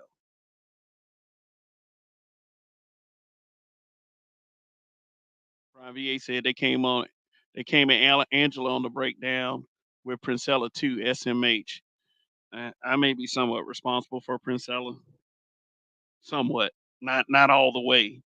Um, like I said, a lot of people came through that Facebook group, and then like the more names I see, the more like it's just like, damn, really? Yeah, yeah. Black Light Revelations too. Yeah, Princella was in the group. I'm not gonna say her full name here, but I saw a post that's going around on Facebook, and I typed her name in the search engine in the group. She was actually on a few of my posts trying to argue, but you know me, I don't back down from shit, not at all. Like I do not back down. I think we need more me's, but you know, there's only one me. RPM said, "Good to see you, brother." Hybrid catastrophic impact X83rd power. He said, "A pick me is a woman that puts in the work to get a good man. Most of those hating ass women are skip me's." That's clever.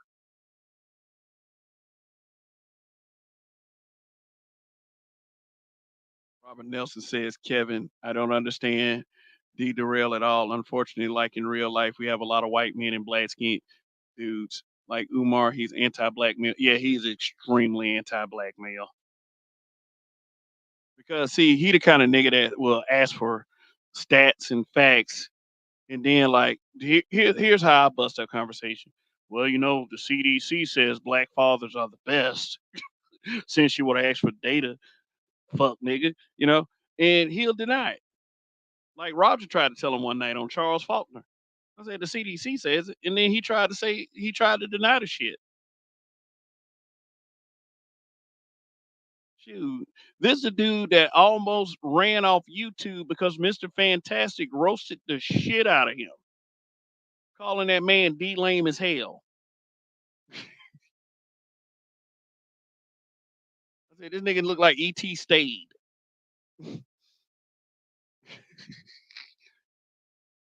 The term jurisdiction came from Dr. Umar. He's a lieutenant sergeant of the Dick Patrol, the inspector general.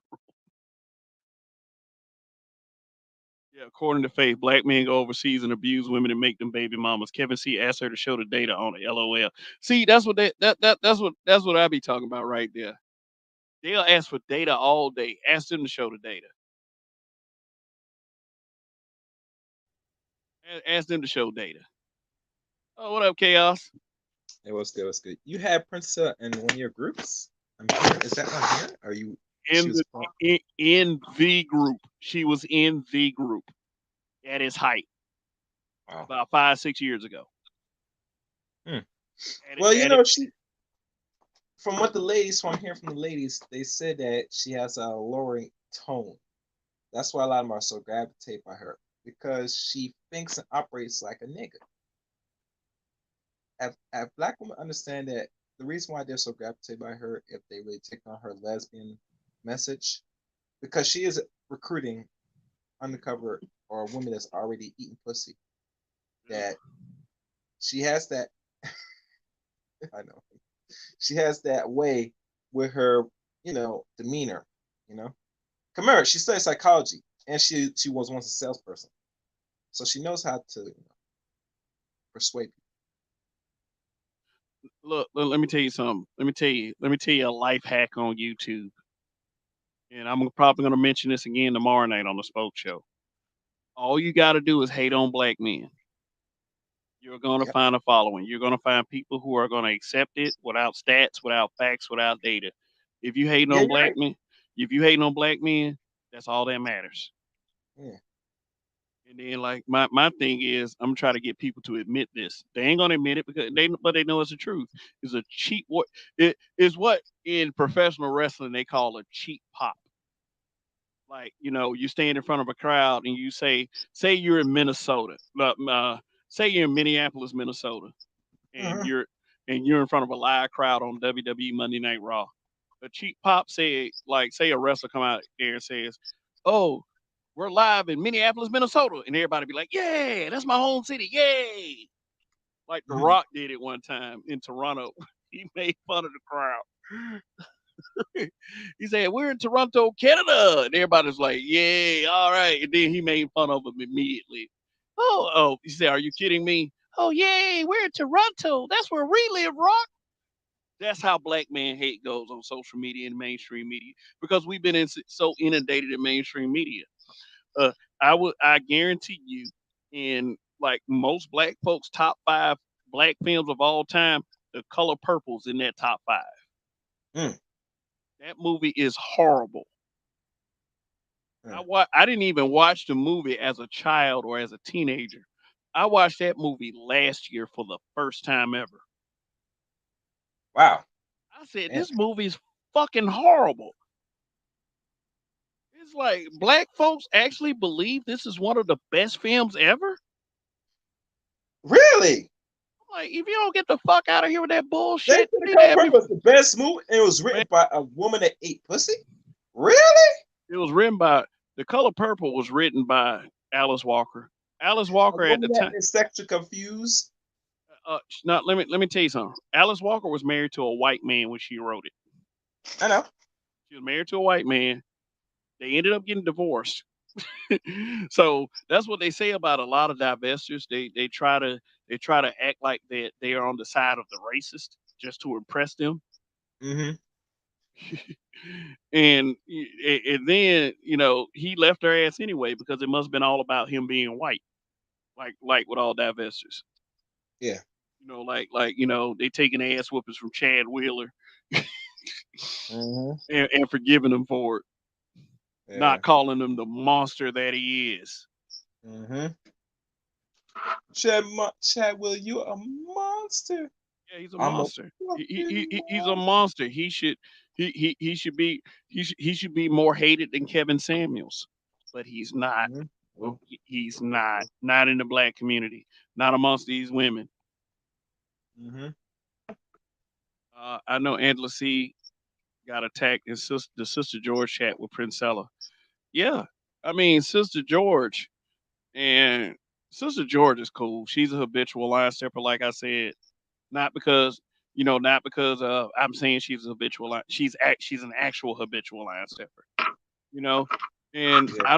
I don't agree with everything she says. Just like I know she doesn't agree with everything I said. But that's the cool part.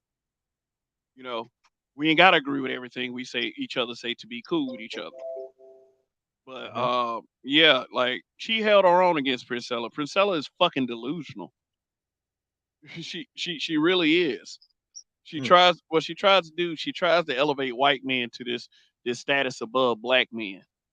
Like the first time they had Priscilla on there, she was like, well, black men are afraid to climb mountains and jump out of planes, and I'm like, that's bullshit because my brother. Ooh, excuse me.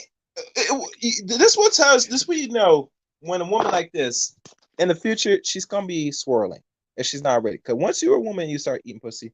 The next step is to date out and find the lowest level Caucasoid you could find, or the one that will agree to your sexual degeneracy. It's about the For her ones to with make like that, you talking about like for her to make that statement, I'm gonna let you say something.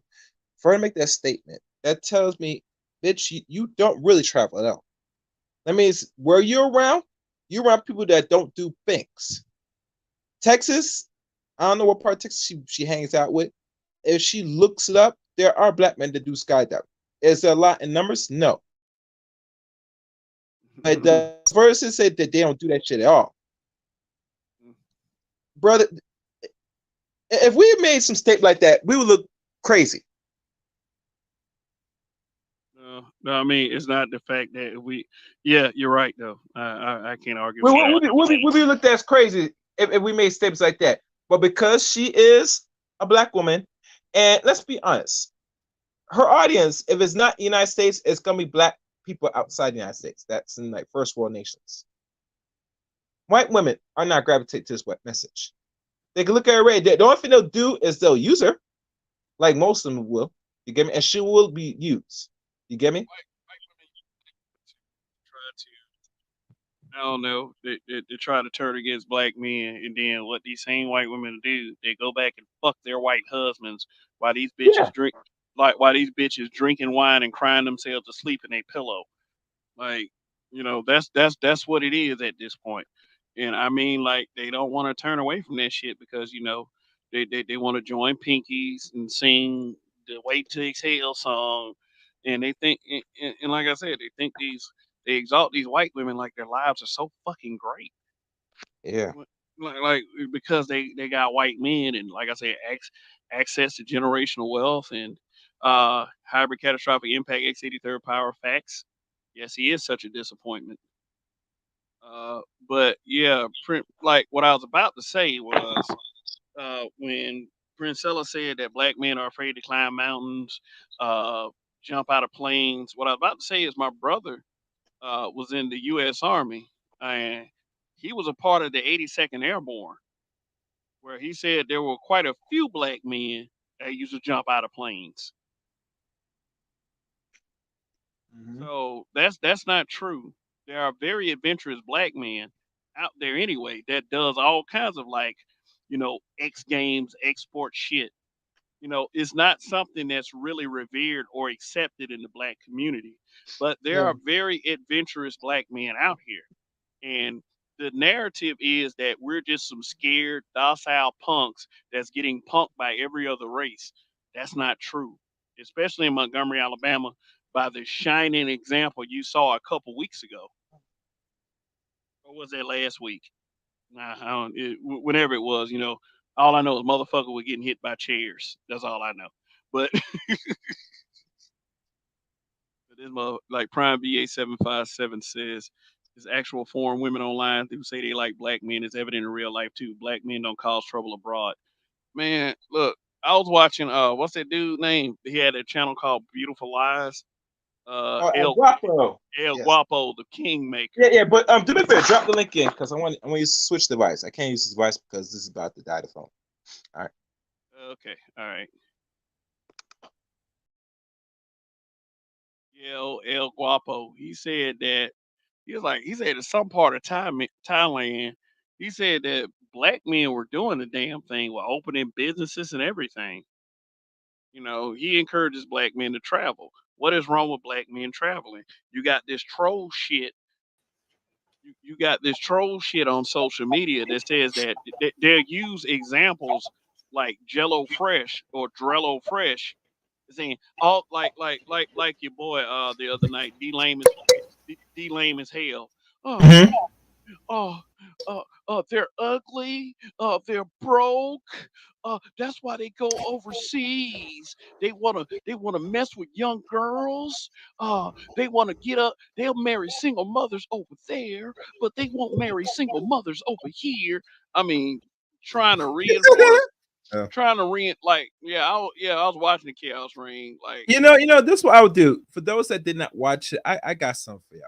Because I'm members only, and I know most people not gonna join members for whatever reason. I don't know. I yeah, would well, advise you I mean, join member to watch the full video. But yeah, I gotta like start. anything else, I'll do some with that stream. But go on. Yeah.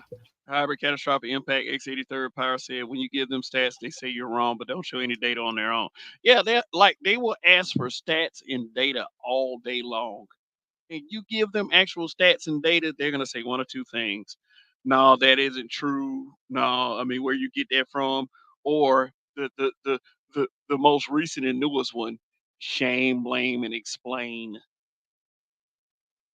Like I forgot who said that. Oh, giving up get like giving stats is automatic SBE. I said this is why I'm saying that. Although I do understand the concept, that shit people making that shit look very dumb. I mean, shoot, like when you give somebody something that they can't argue with, if you prove that you're something more than a dumb and slow black man, they start throwing up shit like that.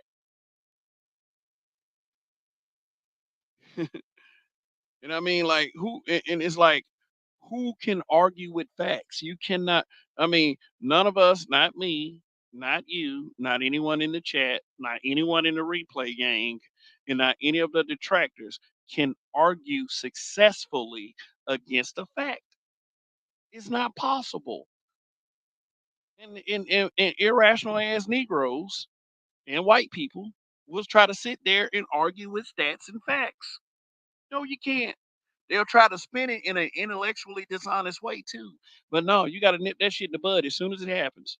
But Chaos Reign, yeah, man. But I did say this, man. I do admire the growth of your channel, and you got to do what you got to do, man, to get eyes on you. So I commend the move, but Yeah. but but them two niggas, man, them two niggas, Mhm. Amiri and D lame as hell. Them motherfuckers are simps. They simp so fucking hard. It's like they simp to the point of irrationality.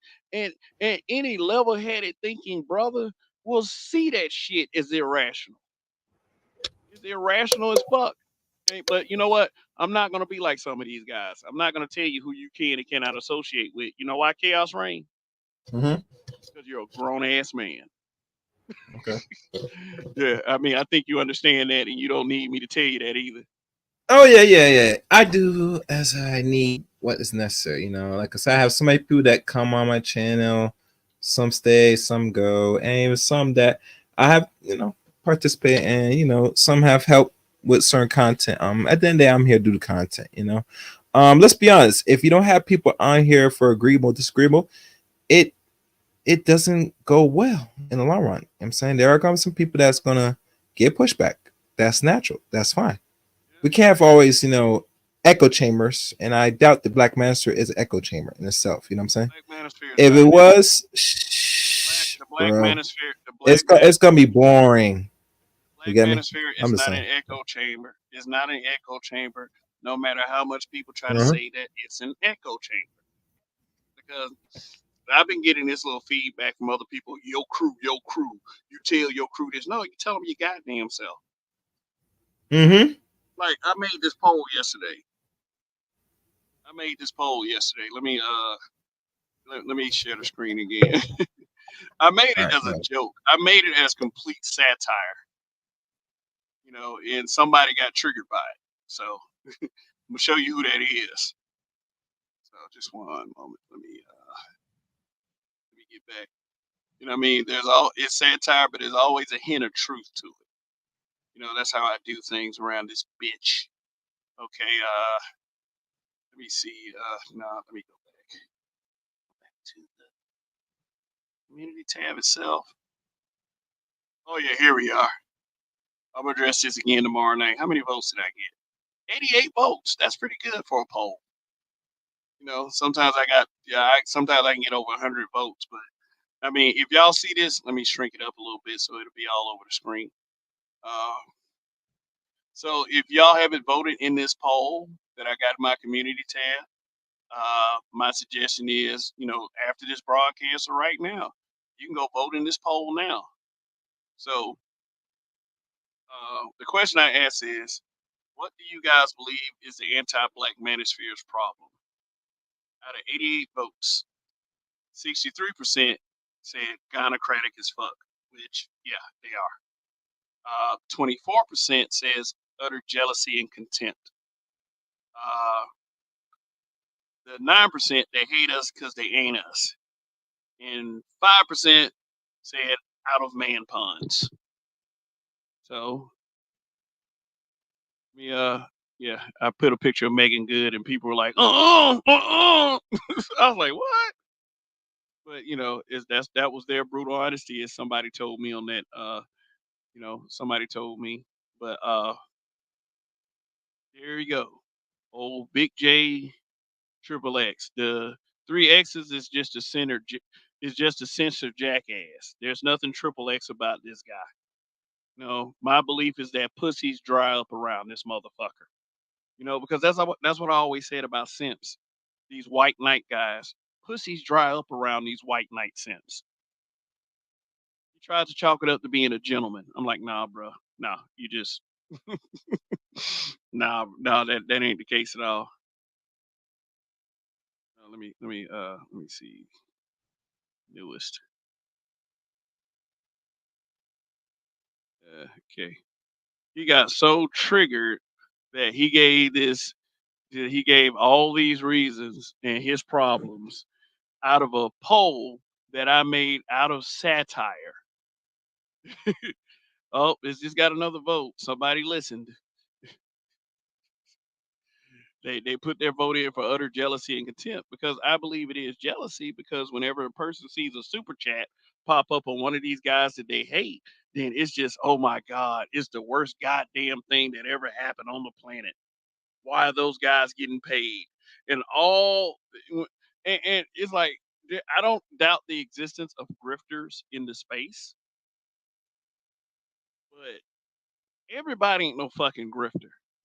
Like, everybody ain't no fuck. You can't say a guy that gets a $5 super chat every now and again a fucking grifter. That's jealousy right there. But I did this thing as a joke. I did this thing to poke fun at them, because they can't make relevant comment. They can't make relevant content without us, and they know it. And it's sad, but it's the truth. It is brutal honesty that I'm giving you here. There are many content creators that are relevant without having to do shit like that. They are creative. They can do shit on their own. People like Blacklight Revelations too. People like Chaos Reign. They can be relevant without having to mention the Black Manosphere in a negative and demoralizing way. So I'll go. I got screenshots of this. Y'all can go check it out at the community tab yourself. All this bullshit he said. But like I said, I'll address this shit tomorrow night. Because I think the smoke show is where this should be addressed. So let me stop sharing. But yeah. Boom. So okay. Let me Prime Prime VA 757 said Colombia is the same way. A lot of black expats married and own businesses down there. Yeah. They're not just dudes that are tricks that's just looking to fly overseas just to get some pussy. The same pussy they can get over here. No, there are men that are trying to build lives elsewhere, because they don't want to end up like Tory Lanez and Jason Mitchell. They watch these stories, and then they see these stories, and then they were like, no, fuck this. I'm gonna go where I'm appreciated. And I don't blame them. You want to travel, you want to go see the world. Because what is the first thing a lot of people say? Man, y'all just saying that. Y'all just angry because y'all in the States. Get out this motherfucker. Go see the world. And now they calling these guys, and now they're trying to label these guys like tricks, broke tricks, because they want to put a negative spin on it. I don't doubt that there are some guys like Drello Fresh that go overseas unprepared, and it's embarrassing. But they're just like black people on social media are just like the mainstream media. They want to hide things. They they want to spread these stupid narratives instead of telling the truth. Because let me tell you something: when we feel rejected as a people, we turn completely evil toward the people who we feel rejected by. And then these simps try to sit there and try to push this same bullshit, illogical crap because hoes are mad.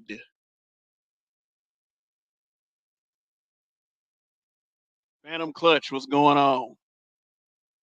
What it is? Hybrid catastrophic impact X83rd Power said, whenever a simp starts defending a toxic woman, I asked the woman if she could go on a date with the simp. I asked her if she's attracted to him, and the simp gets nervous. Of course they do. Of course they do. Man, Donnie used to do it in the group all the time. Like, man, Donnie used to be so wrong with that shit though. Man. He'll post a picture. Would you date this guy? And then all of a sudden, all these females come out of nowhere. Hell no. The fuck,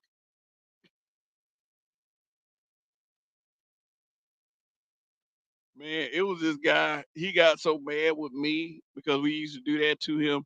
He came on my actual personal Facebook page where like one of my friends had passed away. Like very close friend of mine passed away about 4 years ago, and his mother was on the post saying how much she missed her son. This guy decided to come to the post to troll me and call me all kinds of names. Start saying fuck that BAN and all that stuff. I had to block that dude. I was like, his mom's on the post, nigga. Are you fucking serious? Do you want me to come to Cleveland and get you? Because I will pull up. I'm one. Look, I know about. I say I don't talk tough on the internet, but I'm one of them. I'm one of them. I don't play that shit, man. When it comes to my family and my friends, like, dude, man, get out your fucking fifis. Dude, people are fucking disgusting. But hybrid, yeah, yeah, that's the way to nullify simps. These dudes, like, it's like they say what the passport bros are. These dudes are ugly as fuck. Pussies dry up around these dudes. I don't save you. Like, don't save her.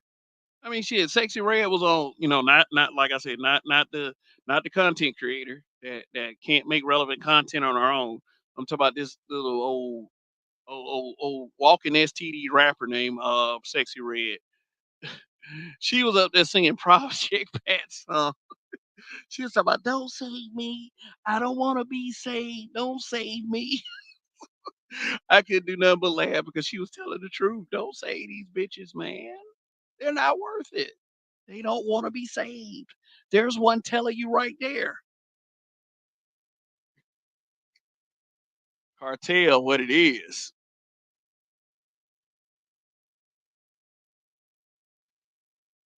Angela had always worked to expose that monkey chimpanzee. Hmm. Hmm. Angela C said it works because it shows how all of his simping is a waste of time and it embarrasses them. Yeah, I keep telling people that simps are just a means to distract from the conversation. These women really don't appreciate them like that. I don't care how hard he simps because the second he tells them one truth, all of that shit doesn't matter. When they mention about all black men do is bash us, they don't think about them simps. They don't think about them. Sometimes the women would spare the simp just by saying she already has a boyfriend. You know what? That was on that video. That was on that video that I was watching earlier today. It was a white man, but he was spitting facts about without patriarchy, this place would be a hell on earth for women. He said, "What do women say when they want a guy to go away that's trying to talk to them? She'll say she has a boyfriend. Then he'll walk away. He will stop being persistent because the idea of her having a man means that that's automatic protection for her. And that's something that these women can't deny. I will even tell you this, not to brag on myself. It was like the year. It was the year 2000, I think. Was it the year 2000? Well, the year 2000, the year 2001. I went to this major HBCU event called the Magic City Classic. Happens every year in Birmingham, Alabama. I went to the club that night. I went to the club that night. There was a woman in there telling guys that I was her boyfriend because she didn't want guys talking to her. And like, dude, it was a fun night. I remember I was drunk, but I remember she had this big old ass, and she just kept putting it up against me and shit. She was like, "Damn, you look like you ready to put it in." I was like, "Yeah," but she was telling other guys that I was her man, so they would leave her alone. That was a fun night, by the way. I mean, so the man, I guess he was a psychologist or something. He was absolutely correct. So yes, hybrid catastrophic impact X83rd power. That is the truth. They will tell these niggas they got a boyfriend just to get them to go away.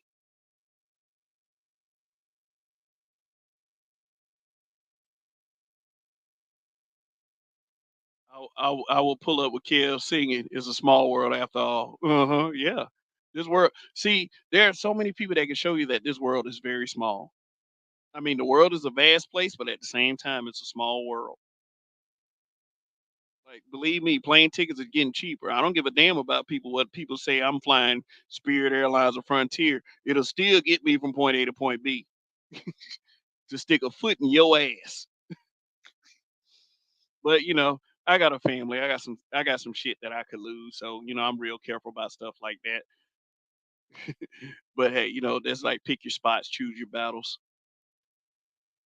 Cartel said the problem nowadays that men are too soft and women are too hard and modern. Yeah, facts, facts. These niggas are scary. These niggas are afraid. And we got Sun is Hot Raw with the super chat. Thank you.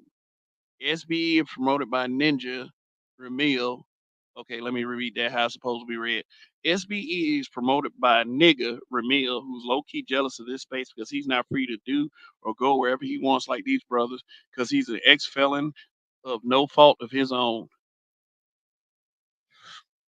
I mean, sucks for him. Like, shit. Make all I can say is make more responsible decisions. I mean, the way he presents himself, he is doing quite well for himself.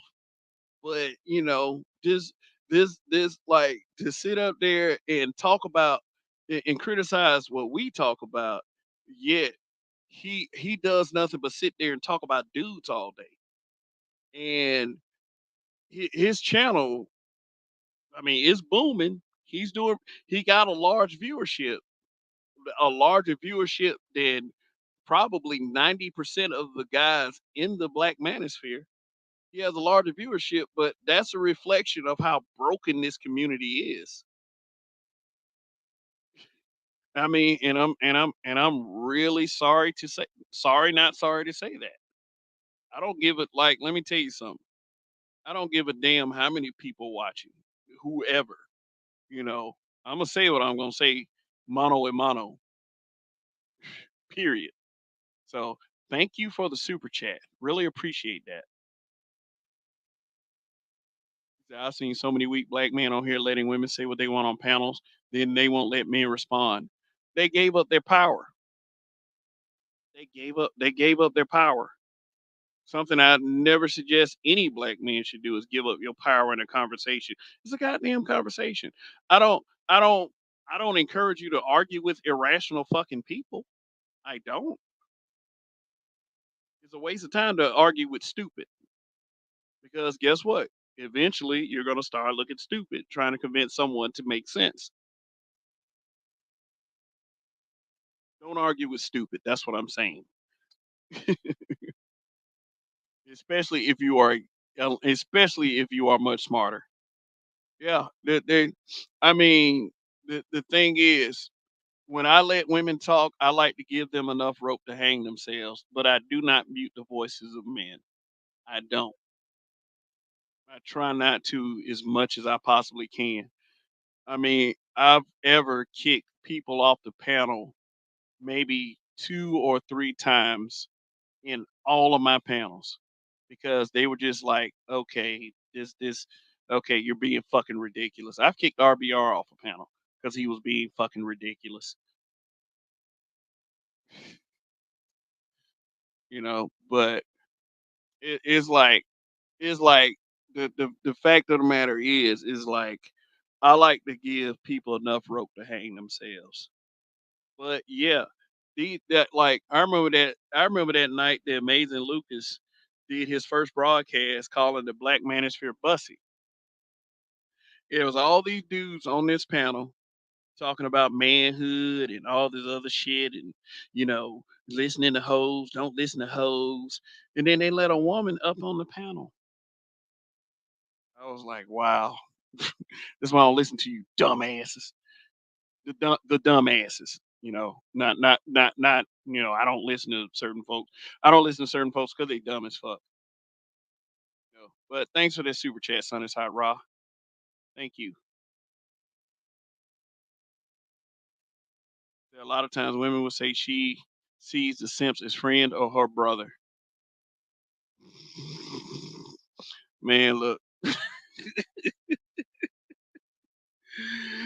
these dudes be doing this shit for sexual validation, man. And that's the extent of what they will get. I'm telling you, man, simp for a woman if you want. Simp for her. You pull her panties down, dust will fall out that pussy. Dust. Dust and tumbleweeds. Because you turned her off that much. The motherfucker, like at that time of the month, it'd be just like T'Challa said, you will find nothing but blood and dust here. You know, all that simping and shit. Hybrid catastrophic impact. I don't give a fuck. The man shouldn't care about women's feelings. No, they ain't gotta care about the establish some type of ground. Give a shit about them. What a woman suggesting it's for a man. I mean, shit.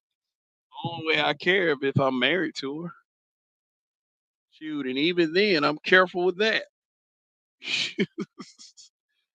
I don't take no prisoners. You should not. Never mess with a man's family. You goddamn right. That SBE stuff is corny. Yeah, it's becoming super corny. More like the castrated Lucas. Yeah. Salute OG Kev from Big Dog Prod. What's going on? Says salute OG Kev and hardworking black men in the chatting panel. How do you feel about the situation with this goofy Princella chick? And there's no such thing as a woman pimp. Okay, history says different.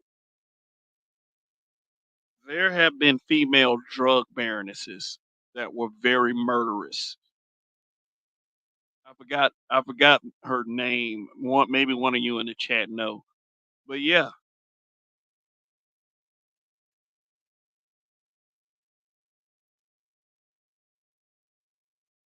yeah. There were black female drug baronesses. I mean, there were Latino women drug baronesses. USA did a whole series on one. So like the point of this broadcast really to say not for self pity and pity party bitches like Megan Thee Stallion who want to portray this badass sort of pseudo masculine woman. Like, but there's power in words. There's very much power in words. And for a woman to have that kind of ingenuity as a drug baroness, yeah, there are a lot of simp lords that were willing to kill for her.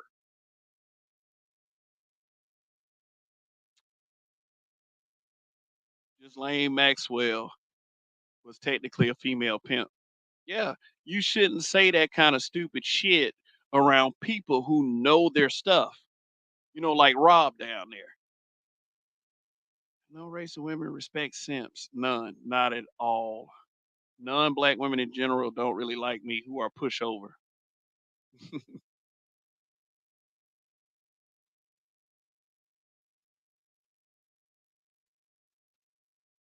good indicator that you're a woman tight is if you make her coochie wet without even touching her. Shit. Man, let me tell you something, man. There, you know, temptation is not really a problem for me because I know what I can lose if I give in to temptation. But I've been in situations where women would act weird and funny around me, like in work situations where women would act weird and funny around me, and I would know exactly where they was. I would say if there was a dark room in this motherfucker somewhere, I could take her in that room and splack the shit out of her. But I'm an honorable man, and I would put up absolutely zero effort to make this happen. It was something about my character to some of these women. Shit. Before I got married, I used to tell these women the truth, like harsh truths that they did not like, and I still scored with these women. I know score is like an older word. I don't think people use score anymore, but shit, I'm using it then. That was the context back then. Shoot. I mean, then like simping doesn't work. Simping does not work at all. If a man is trying to use simping to get pussy, that is the exact reason why he isn't getting any. These women love men to tell them the truth. Make their heart drop and their ego drop a little bit. Because she trying to because then she'll find herself trying to prove herself to you. All you have to be is a genuine fucking person. No matter how harsh that truth is, she's gonna be like, I'm gonna show this nigga. I'm gonna show him. Judge Joe Brown said that about Tina Turner, man. Hybrid catastrophic impact X83rd power. He said Tina Turner was a pimp. He said you're talking about Griselda. She was under her father, then took over. Okay. Ghislaine Maxwell was technically a female pimp. I think I read that already. I read that already too. Big Dog Pro said somebody should slap uh, her foot to see if she was really hurt. Oh, you talking about Megan Thee Stallion? Told you, man. I saw a video of her twerking on social media shortly after it happened. Men who are pushovers. Oh, okay. You weren't even finished. Let me see. Let me go back to that comment that you said earlier, just to connect the dots.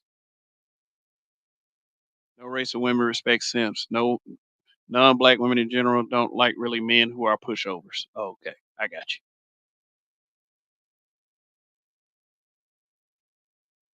Tory Lane should not be hanging around these toxic women. Play with pigs long enough and you'll get dirty. Yeah, he lost 10 years because of it, or losing 10 years. I don't know what he when he's up for parole. I don't know if he has to do the full 10 years. If somebody knows in the chat, you can say it. The word "madam" is similar to female pimp. Okay, yeah, it is. I'm not single now, but I'm a supervisor at Pier Harbor, and these women be giving me the look. 35-year-old black supervisor. Yeah, yeah, they will. These hoes are trifling, man. Because in secret they want to take what you have. They want what she has, but then they will take it from they will fuck you just to end your shit.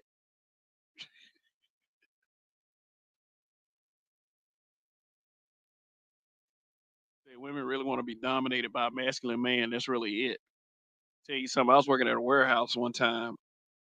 Female said, "What are you doing here?" It was like a temp job. She said, "What are you doing here?" I said, "What the fuck you mean I'm doing here?" Now she said, "I don't mean to offend you, but she said you're not like these other guys here." I said, "How so?" She said, "You're an actual man." I was like, "Oh." And these are hood chicks. These were hood chicks, man. Shit, hood chicks used to love me. I'm telling you, y'all be like, "Oh, all they want to do is get pregnant by Pookie." Nah, Yes, Pookie. no. I mean, that may be the case with a lot of them, but nah. When they see a guy like me, they just get like, oh my God, look at this guy. Those were the days. Most women want to be put in their place by a masculine man. Yeah, that's what happened with this chick, the one I was explaining earlier. I kind of like asserted myself, and she was just, I guess she was turned on by that shit. Man, look, I've noticed that with difficult females that I've dealt with in the past. It's like once you assert yourself as a man, that leaves an indelible impression on them.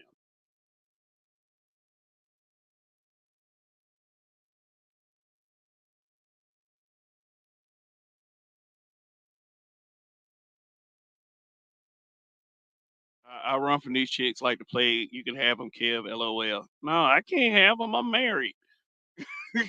I'm talking about my single days. Shoot, I'm married now, man. Shit, them days over with for me. Shoot, I'm at a later age. I can't be fooling around like that anymore. Shit, shoot. Like I said, use them for pleasure. Like I was telling people in that Megan Good post that I did. I said, man, y'all gotta admit she looked kind of good in that pic. Man, motherfuckers were taking the moral high ground. I'm like, damn, dude, these women are for pleasure.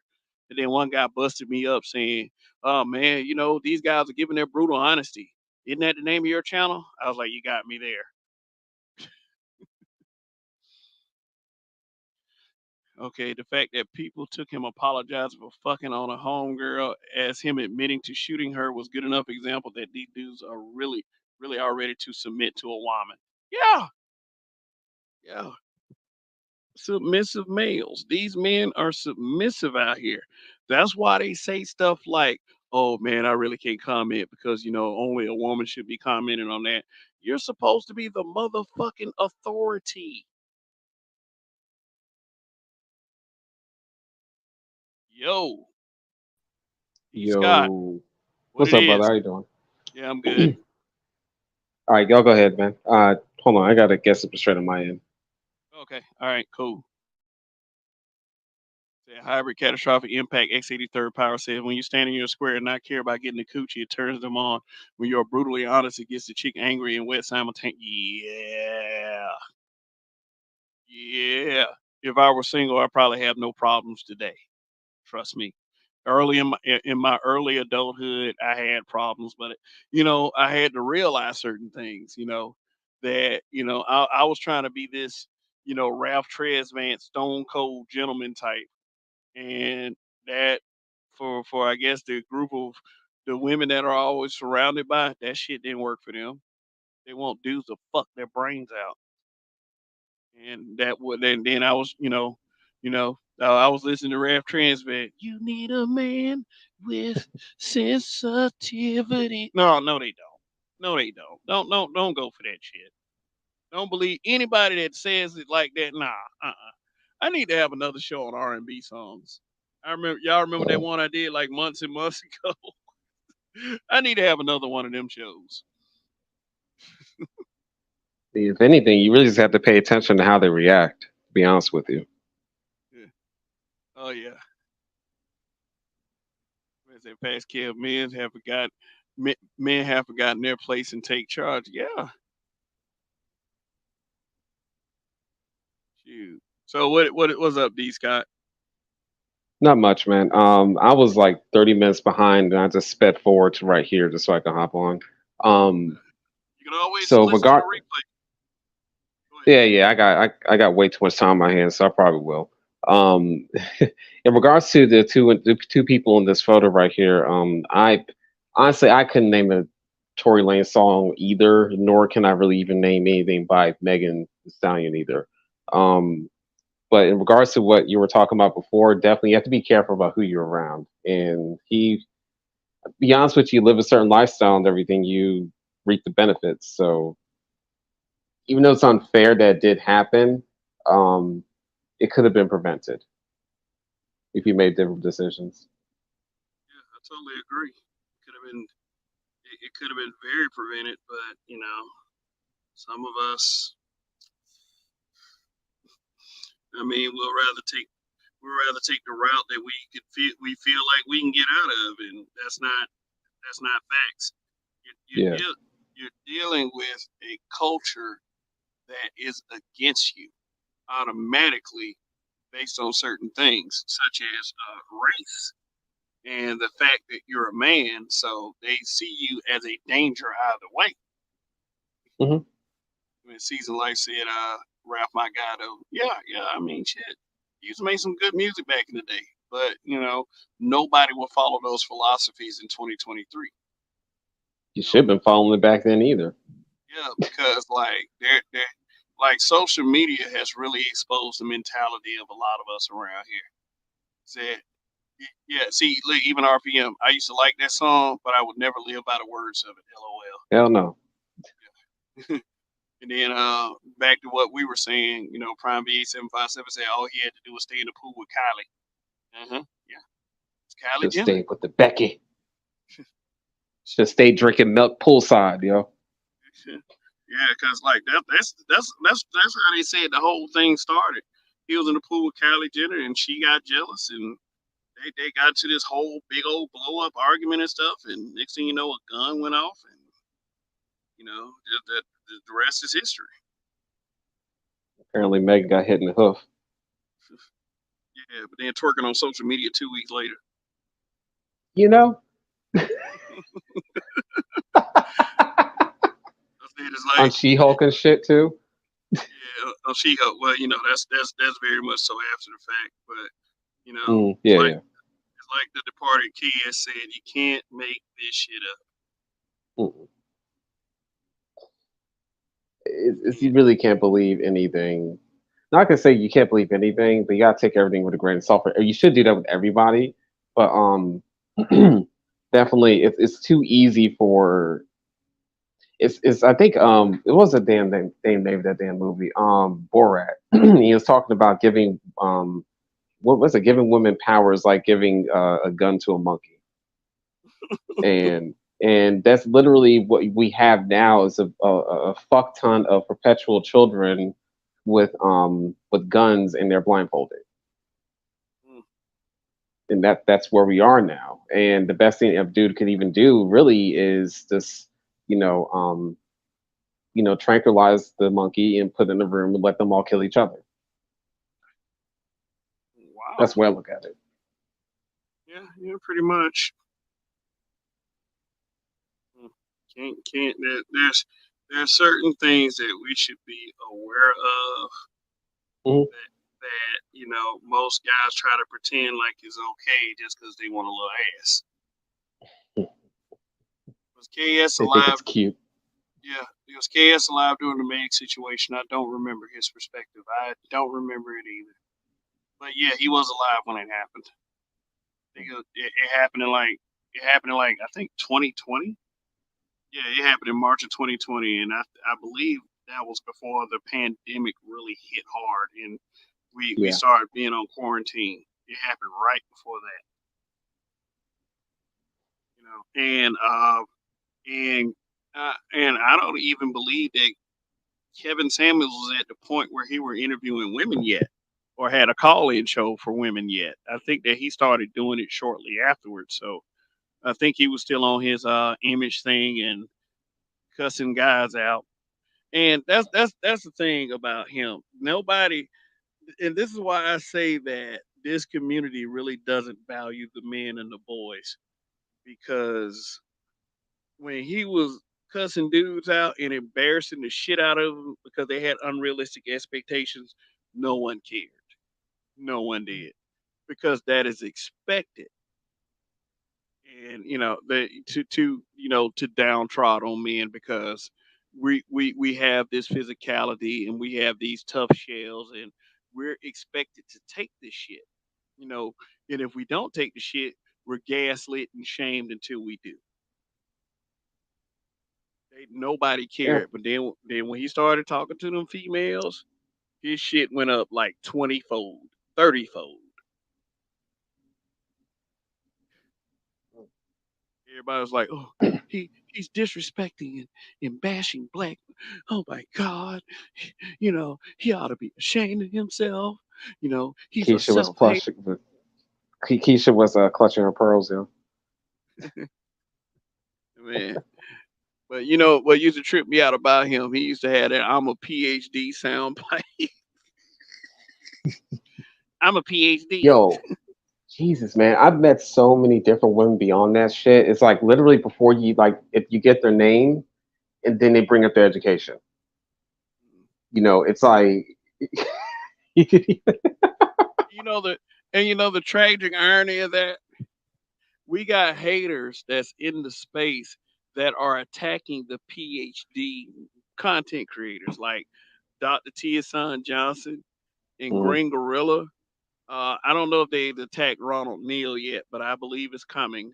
Uh, Dr. Dunbar, who, if anybody attacks Dr. Dunbar, I believe I'm gonna flame them motherfuckers personally because Dr. Dunbar is one of the nicest people you ever want to meet. He But don't fuck with nobody. he doesn't fuck with anybody, not Yeah. at all. Like Dr. Dunbar is super nice, too nice Mhm. if you ask, too nice if you ask me. But that's his business and that's his character. Yeah. But that's the irony of it. She'll throw your education in her face, but we get attacked for our education. Yeah. A long time ago I said this. I said that when there's a black woman, she's the most educated. We give her kudos, we give her flowers immediately, and she could not have done a damn thing, and we'll still do that. You know, if a man is educated when he shows his colors, when he flies his flags and shows his intelligence and his able to and when he shows that he is able to articulate his talking points in a way that's professional yet people can understand, he's called a lame.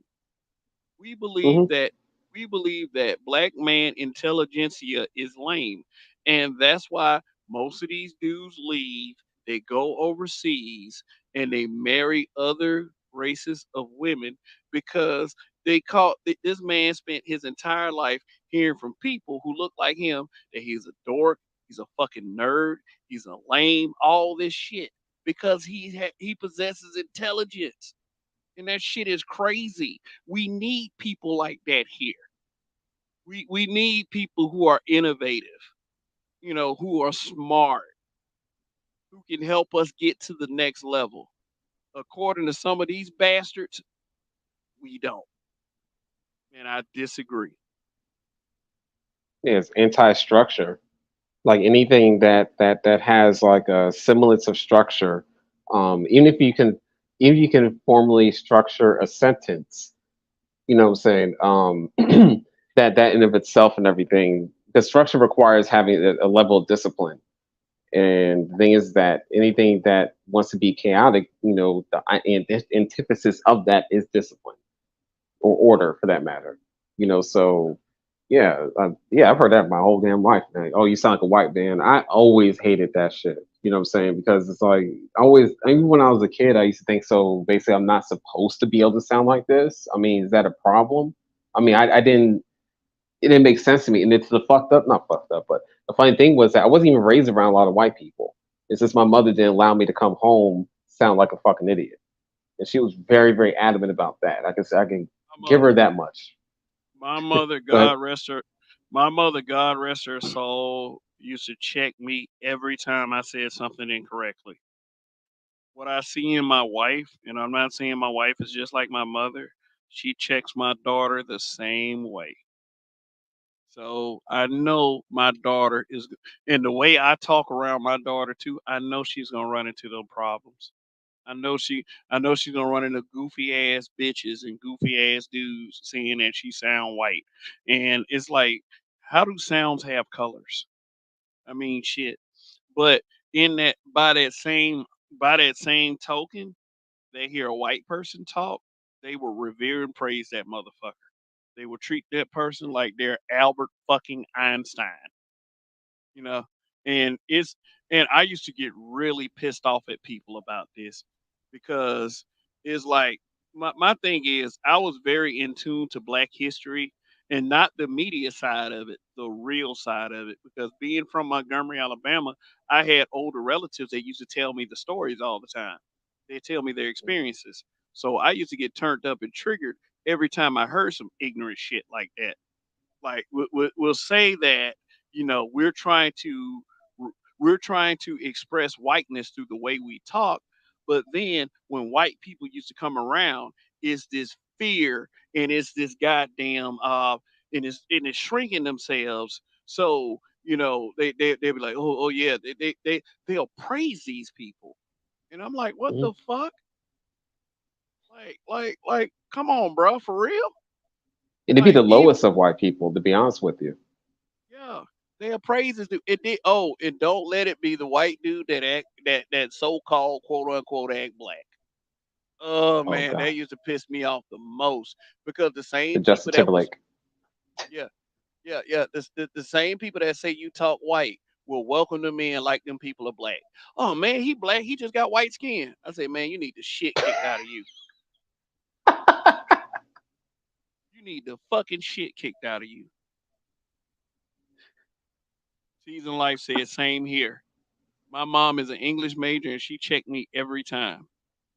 I heard I heard my whole life from black people. LOL. Yeah. Like what the Mhm. fuck?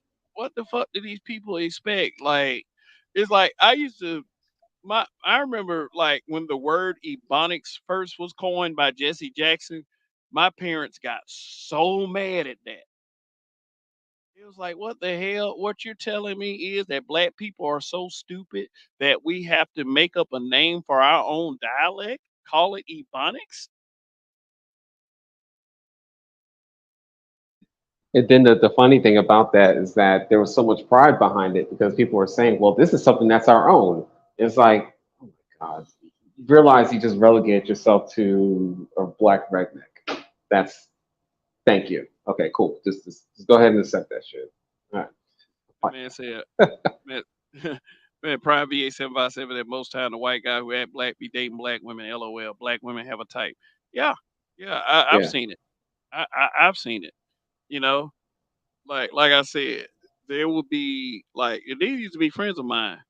They used to tell me that I need to be more gangster. I need to be more thug. I'm like, no, I don't need you guys to help me fight a nigga.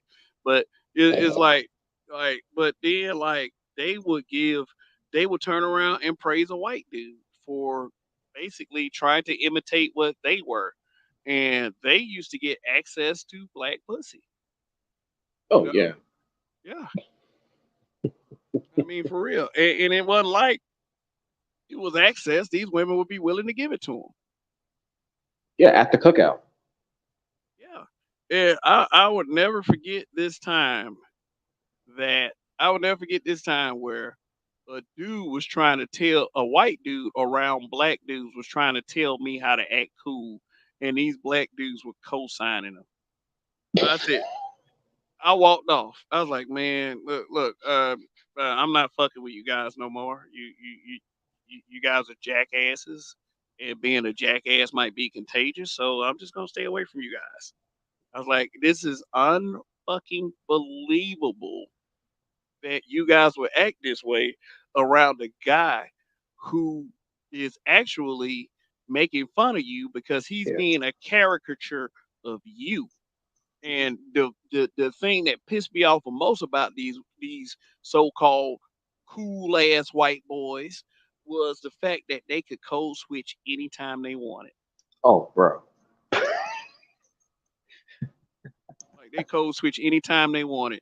They would they would go from hey yo to oh hey guy yeah, we gotta talk. They'll go from that to that in a heartbeat Mhm. and end up doing better in life than them niggas. Mhm.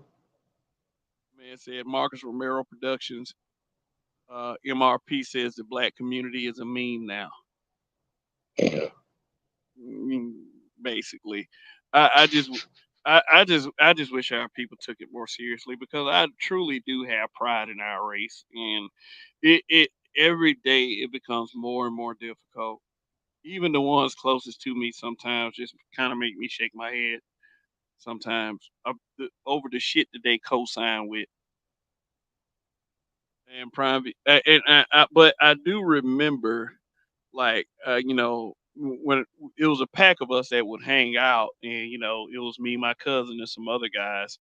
They used to hate that shit too. Them black acting white boys. Like, man, it's like, bro, I need to get the fuck away from me with that shit. And those were one of the few times that I remember hanging out with guys that did not accept that shit. Maybe it was like only like one time in my life. I can't think of any other time. But yeah, Prime VA 757 in high school, I used to check white dudes who would try to talk black when they were around me. They stopped doing it. They stopped doing it around you. When they got around other guys, who were more thuggish, they probably started doing it again because these are so-called hard ass niggas. Then the the the the the, the ones that you thought was killers, they would take these guys in like they were brothers. Like I remember, like in Montgomery West Sides, man, and Art Newstall used to say this same thing, man. Is like white people, well, white dudes in particular, can go in black neighborhoods in the hoodiest of hoods, and no one will touch them. No one will fuck with them. No one will ask what they doing here.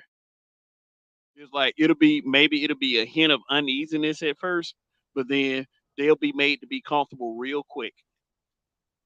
Yeah, Some they'll of be these, left alone. yeah, some of these same neighborhoods, a black guy walk in, and then they have to fight their way out. They stop you on the corner with our, saying with the hands. It says, "Hold on, bro. Who you know here? You know what I'm saying? Yeah. Who you with?" Yeah, man. It's like, and then that's reflecting of what used to happen if you got caught in the wrong place in the 30s and 40s in white neighborhoods and in white Mm, businesses and all this other shit. It's funny how mm. with the times it switched up, which still in turn makes it unsafe for black men to go in certain areas. Shit, because Really, anywhere. back in the Jim Crow South, it used to be certain white areas. In today's modern day, shit, it be certain black areas you couldn't go in. And this shit sucks, man. Shit. Let me see. Season life. There's a lot of us that stand with the community but are fed up. How can we separate from these people and create a new community? Uh, when we start talking separation, that's a slippery slope. It really is. It's a complicated situation because you might mistakenly leave out people with good intent. But I wish there was an efficient way to do this and retain everything good about us, but then you're gonna run into conflict as well. Because shit, we couldn't even do something as a black manosphere list without fighting about it. Shoot, so imagine what would happen if we tried to do that kind of separation. A lot of it'll become a civil war. It'll become a civil war. And I think I know what context you're talking about, Marcus Romero. No, not Marcus. I'm sorry. Season Life. I think I know what context you're talking about. It's kind of like a black man versus niggas, type deal. I did a broadcast on that before myself. Black man versus nigga. It did pretty good. I think made some pretty good points. I might have to do a redo of that because it sounds like we got to revisit it. You But yeah, definitely should. yeah. But I yeah, man. But like I said, it's something that we get tired of. We've been tired of it for a long time, and like I said, this is something that really makes the talented ones in our community want to leave. It's like once you get to a place in your life where you're not putting up with that shit, I mean, or you don't have to put up with that shit, you'll leave. You'll travel, or you'll marry a white girl or some shit like that. Like, Yeah, and you disassociate yourself from a lot of the bullshit. yeah, and I believe a lot of the reason why these dudes end up with white girls, just like the athletes end up with white girls, is because the kind of schooling they have when they go to college. Like, the colleges that are more accredited, that like an MIT or some shit like that. You know, They're likely to find some white girl there, or when they go to Division 1 schools versus HBCUs. If and I think I said this a long time ago myself, if you want your black athlete son to end up with a black woman, send him to an HBCU. Don't send him to a Division 1 school. When you send him to a Division 1 school, I mean, it may be head all day or whatever, for the white girls, but is he's more than likely going to end up with a white woman. Yeah. Yeah. I mean, you support your local HBCU, but the thing is, HBCUs they're so corrupt these days to the point where you don't know if you want to sit them there either. So Yeah, I could say for the I could say for ones in my area, there's a fuck ton of white people in them, so they can still end up with a white chick if they go. yeah, especially if They she are corrupt as started, shit. especially if she started acting all chummy and sexual with the guy. Like, Hmm. shoot, what red-blooded American heterosexual black man is gonna turn down a blowjob? Never. Shoot. But Prime BA757 said I had two close friends who played in the NFL. I went to a predominantly white high school, and that is where I met. That is where one met his wife in 10th grade. Oh, yeah, and I mean My Go ahead. go ahead. No, you go ahead because I lost my Oh, thought. my son, he's 19. He will be 19 this year, and he's never dated a black girl before. He attempted, I believe, when he was like thinking like the fifth grade, he wrote letter to one, and a couple other times they used to pick on him because of how he sounded, and he just didn't. He's like, no. I think he just realized very soon. It's like, why am I going to continue to keep trying with people who are mean to me or really don't fuck with me? And I made to make sure that he knew that once he got a little bit older and everything, only fuck with people who fuck with you, and doesn't matter what they look like. So yeah, he's never dated a black girl. He doesn't even really even associate with them at all, So do except for you? a family. And that's it. So do you believe that he is a COON for that? Or How could you? No, I don't think it's a coon. because the man said I went. He said I went to an HBCU and one of my teammates married a white Colombian chick who played tennis. LOL. Oh well, See, is is is is is go where you're celebrated and appreciated. I think pretty that's the much. case. I think that's what the case is with that. Like a lot of these pro blacks and a lot of these simps will sit up there and say that these dudes are coons that sell out. But my understanding of that situation is you gotta factor in the environment.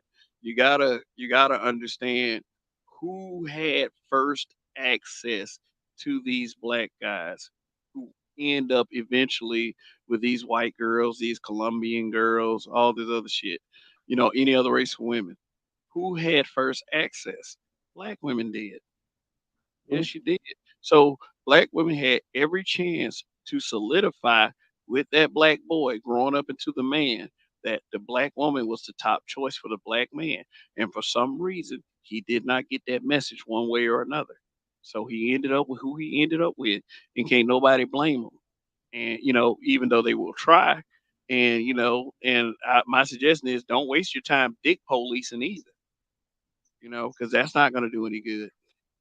his mother tried with my son. His mother has tried, and I had to back her off from that shit because you're not gonna tell a young man, now he's a man as far as I'm concerned, he's an adult, where the fuck he sticks his fucking dick and who he fucks, who he chooses to deal with. Go ahead. Sorry. Yeah.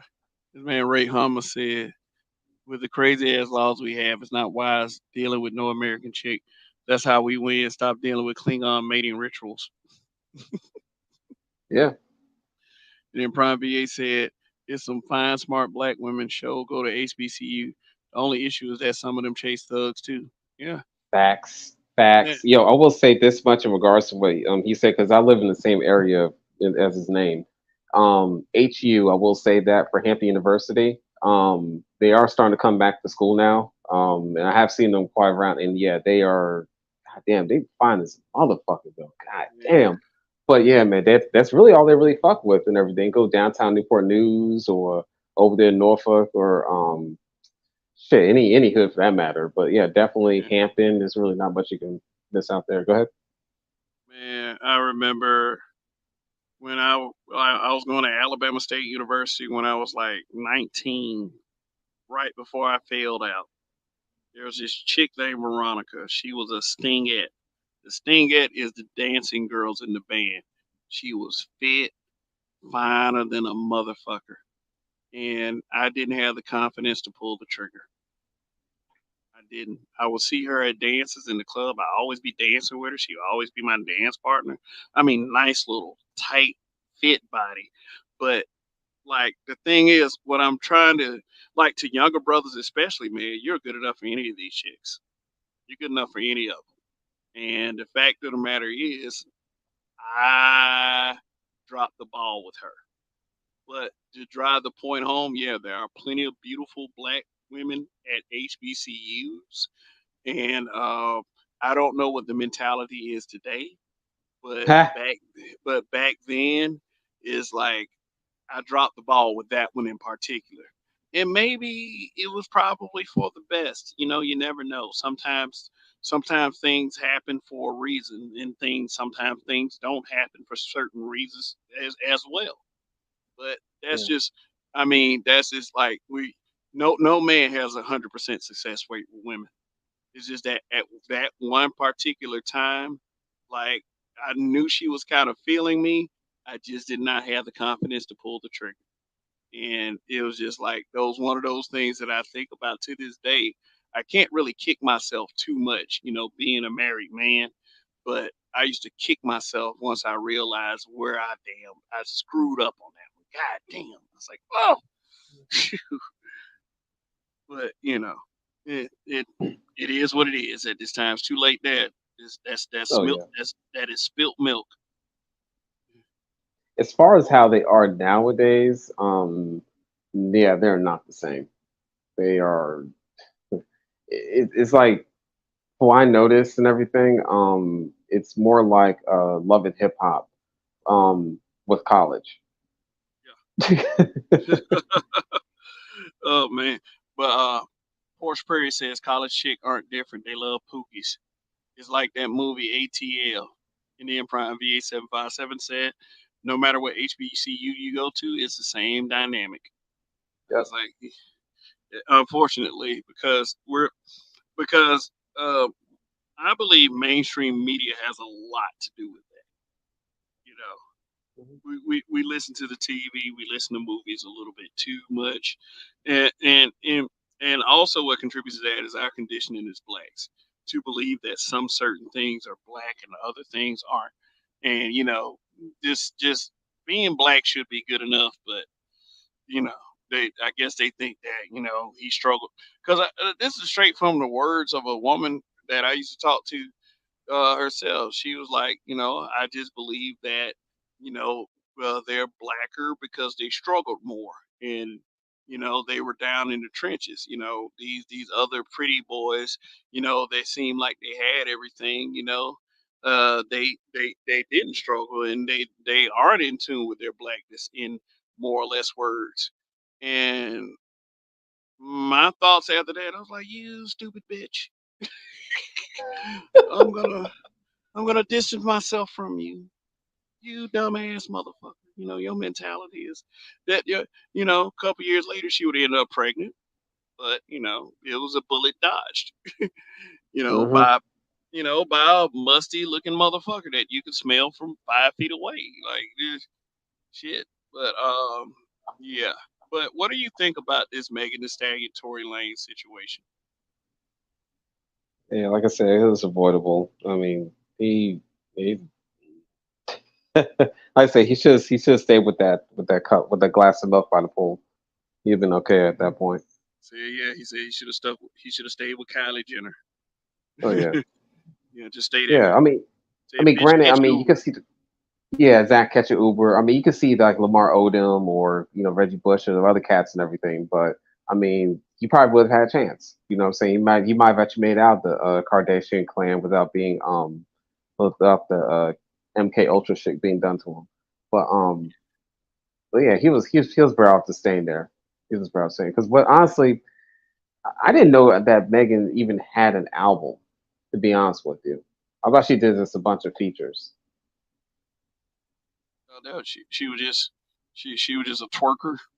All she does is shake Yeah, her I booty. mean, yeah, with a microphone. Yeah. As a Porchberry said, they think black men who are educated or came from better backgrounds aren't black. Is literally anti-logic. Mm-hmm. Facts. I mean, it's even like if you say complete sentences and you articulate your words properly, they'll still call you white. Man said, how is shooting a woman 7 inches taller than you and 100 pounds heavier not self-defense?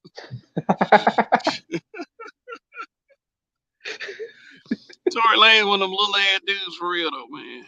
That motherfucker, that motherfucker is kid sized. That motherfucker's It's probably a like, fetish. That motherfucker's probably a fetish to Megan.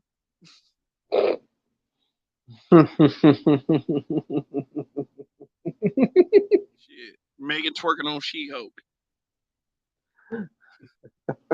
Man, let me tell you something. I didn't I didn't watch that show after the third episode because I was so disappointed in what that show was. It was just a it was just a projection of feminist insecurity. That's all that mhm. show was. And Megan Thee Stallion, who is a figurehead in feminism, was on that show.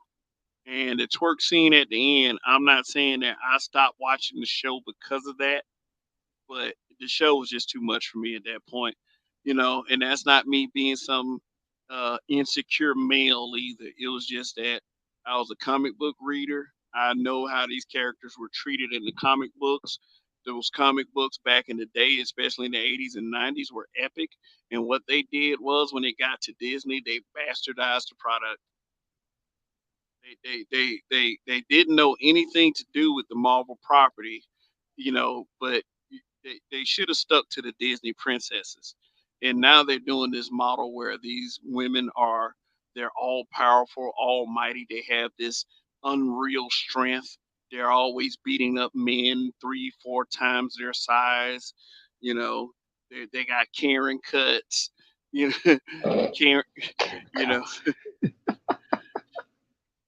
they have horrible fucking musty attitudes. It's just insufferable than a motherfucker. It's ridiculous. And now Disney is bleeding money because of that shit. And what they're trying to do is they're saying it's because uh they're trying to say it's because of incels. No, it's not. It's because your product sucks. Superhero fatigue. No, your product sucks because you bought into feminism. You bought into this girl power fantasy. you know. And is the Megan Thee Stallion is a personification of a girl power fantasy. Mhm. She wants to have control over men. Oh man, oh yeah, that dude Party Fontaine. She ended up breaking up with that motherfucker, and he simped hard as fuck for her. Isn't that to do with the tattoo of feminist on his stomach?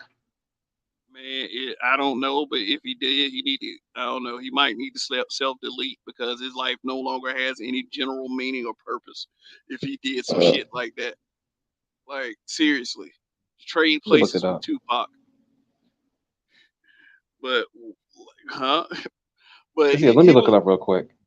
yeah, because he was going off on these sexist men. Let me see if I let me see if I have the slideshow. That was a slide. No, I don't. I think I erased it. Yeah, I did erase it.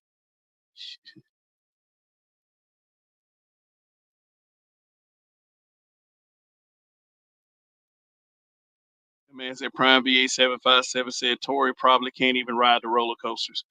I said that I guess that's something him and Super Sly share in common. They can't even get on the rides at Six Flags. because they're midgets.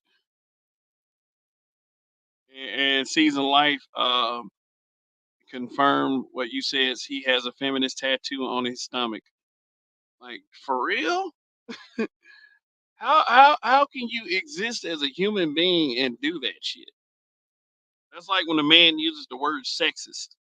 You know, the voice. Whenever a man uses the word sexist, and there are really men that are like this, I have this voice in my head, and it has a very strong list, like sexist. These men are so sexist. You know, A because hard lisp. yeah, a hard fucking lisp and a possible broken wrist too. You know the broken wrist logic.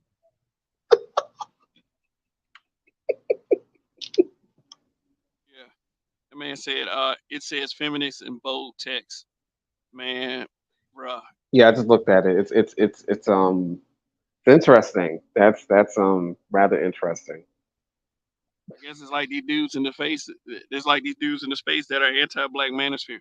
All you want to do is SBE these women. They probably got tattoos like that too.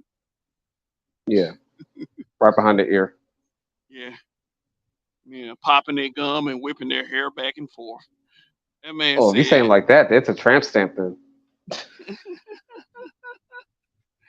"Man, that's like the worst thing. That's like the worst thing a man can have is a tattoo on his lower back, right above his ass crack. That is the worst Exactly. thing. That's probably worse than having the word feminist tattooed on your stomach. Like, my God." That man said Yeah, limp you're wrist. right. That man said limp wrist mafia. Mhm. But anyway, man, I'm about to wrap this up, man. We're at the 3 hour mark. Any final statement? Besides, D Scott also is a member of this channel, and you can be just like him and become a member of this channel for a very low price. I think I'm charged at $3.99 or $2.90. I think it's $2.99. Yeah, I don't. $3. Yeah, yeah, yeah, yeah. That's very low. That's the price of a super chat. So yeah, so you got any final statements on this situation? Any wise words for the bros that are listening, to the black Well, men that are listening to this? I would say if anything, guard your seed. Protect your time. Um, get a hobby more than anything else. Get a fucking hobby. I mean, yeah, just get a hobby.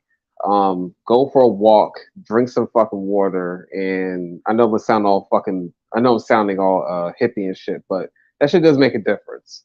You know what I'm saying? And invest time into yourself, love yourself, and you can avoid shit like this. So you're not putting up with you're not putting up with people who don't value you because you don't value yourself.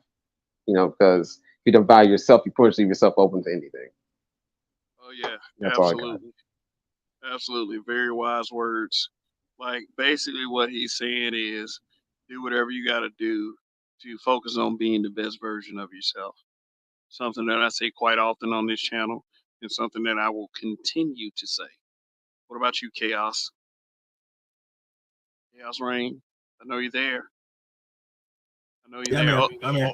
I'm here. I'm hey, here. hey, do you have any last words for this program before I shut it No. down? Nah.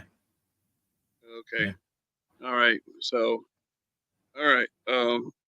Okay. Here's what I have to say. Sometimes these things can't be helped.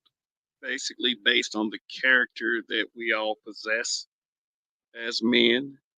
And yeah, you are supposed to assert yourself. Period. You don't have to adjust. I mean, sometimes in some situations you have to adjust your behavior, especially if you're a public figure. But you don't have to lose your soul and your manhood in the process. What happened was the two gentlemen that were the center of the subject tonight. Um, Let me put this back up here. Tory Lanez and Jason Mitchell are. I'm sorry, I'm going to have to say this. They are two examples of when keeping it real goes wrong. And for one, it costing him his career, and the other one for a decade is costing him his freedom. And both cases are a damn shame. And but at the same time, Black men who are still free to roam around that may be running into life's difficulties. Let these two stories of these two men be a cautionary tale for you. If you for and this happened with many men, if you hook up with the wrong people, if you fuck with the wrong women, it could mean your livelihood and it could mean your freedom. So just be careful out there. I understand that some of these things cannot be helped, and some of these things you people get wronged whether they are in those situations or not, and it's a damn shame, but it's just a reality of things. So, with each of you, I just wish you the best of luck, and God forbid you end up in the position where Jason Mitchell is right now, who can't get work in Hollywood because of a possible false accusation, and I mean, which he says is fault, or end up like Tory Lanez having to spend some time in prison, the prime of his life because he dealt with some stupid bitches. That's what they say. Two things that can get a man in trouble: pussy and money. That's some real shit. Yep. Season life. Don't ignore red flags. Don't ignore red flags because yeah, like I said, you could end up in a Tory Lanez or Jason Mitchell situation. So that's it. That's all I have to say for now. I really like to thank you guys for tuning in. I would like to thank the two super chats, Gold P and Sun is Hot Raw. Thank you for your continued support of this channel. Also, thank you to the members of this channel. Who, like I said, I hope the gifted members continue to be members of this channel. But we will see when that time comes. And most of all, thank you for watching. Thank you to the replay gang for hitting like on this broadcast because I know you will. Let me check it out one more time. See how many likes I got before I wrap this up. All right. All right. 49 likes. That's a pretty good ratio. Season Life said first time listener, like then sub. Appreciate it, man. Appreciate it. Appreciate it. That gives me encouragement right there. That lets me know that I'm doing something right. So anyway, that is it for now. This is Kev. This is Black Men Being Brutally Honest. Long live the habitual line steppers and Kev we trust. And when you don't give up, no matter what the adversity is, you will definitely win. Peace out. Minute, almost forgot to tell y'all, Smoke Show Sundays tomorrow night. Hope to see all of you there. Now, when you don't give up, you win. Peace out.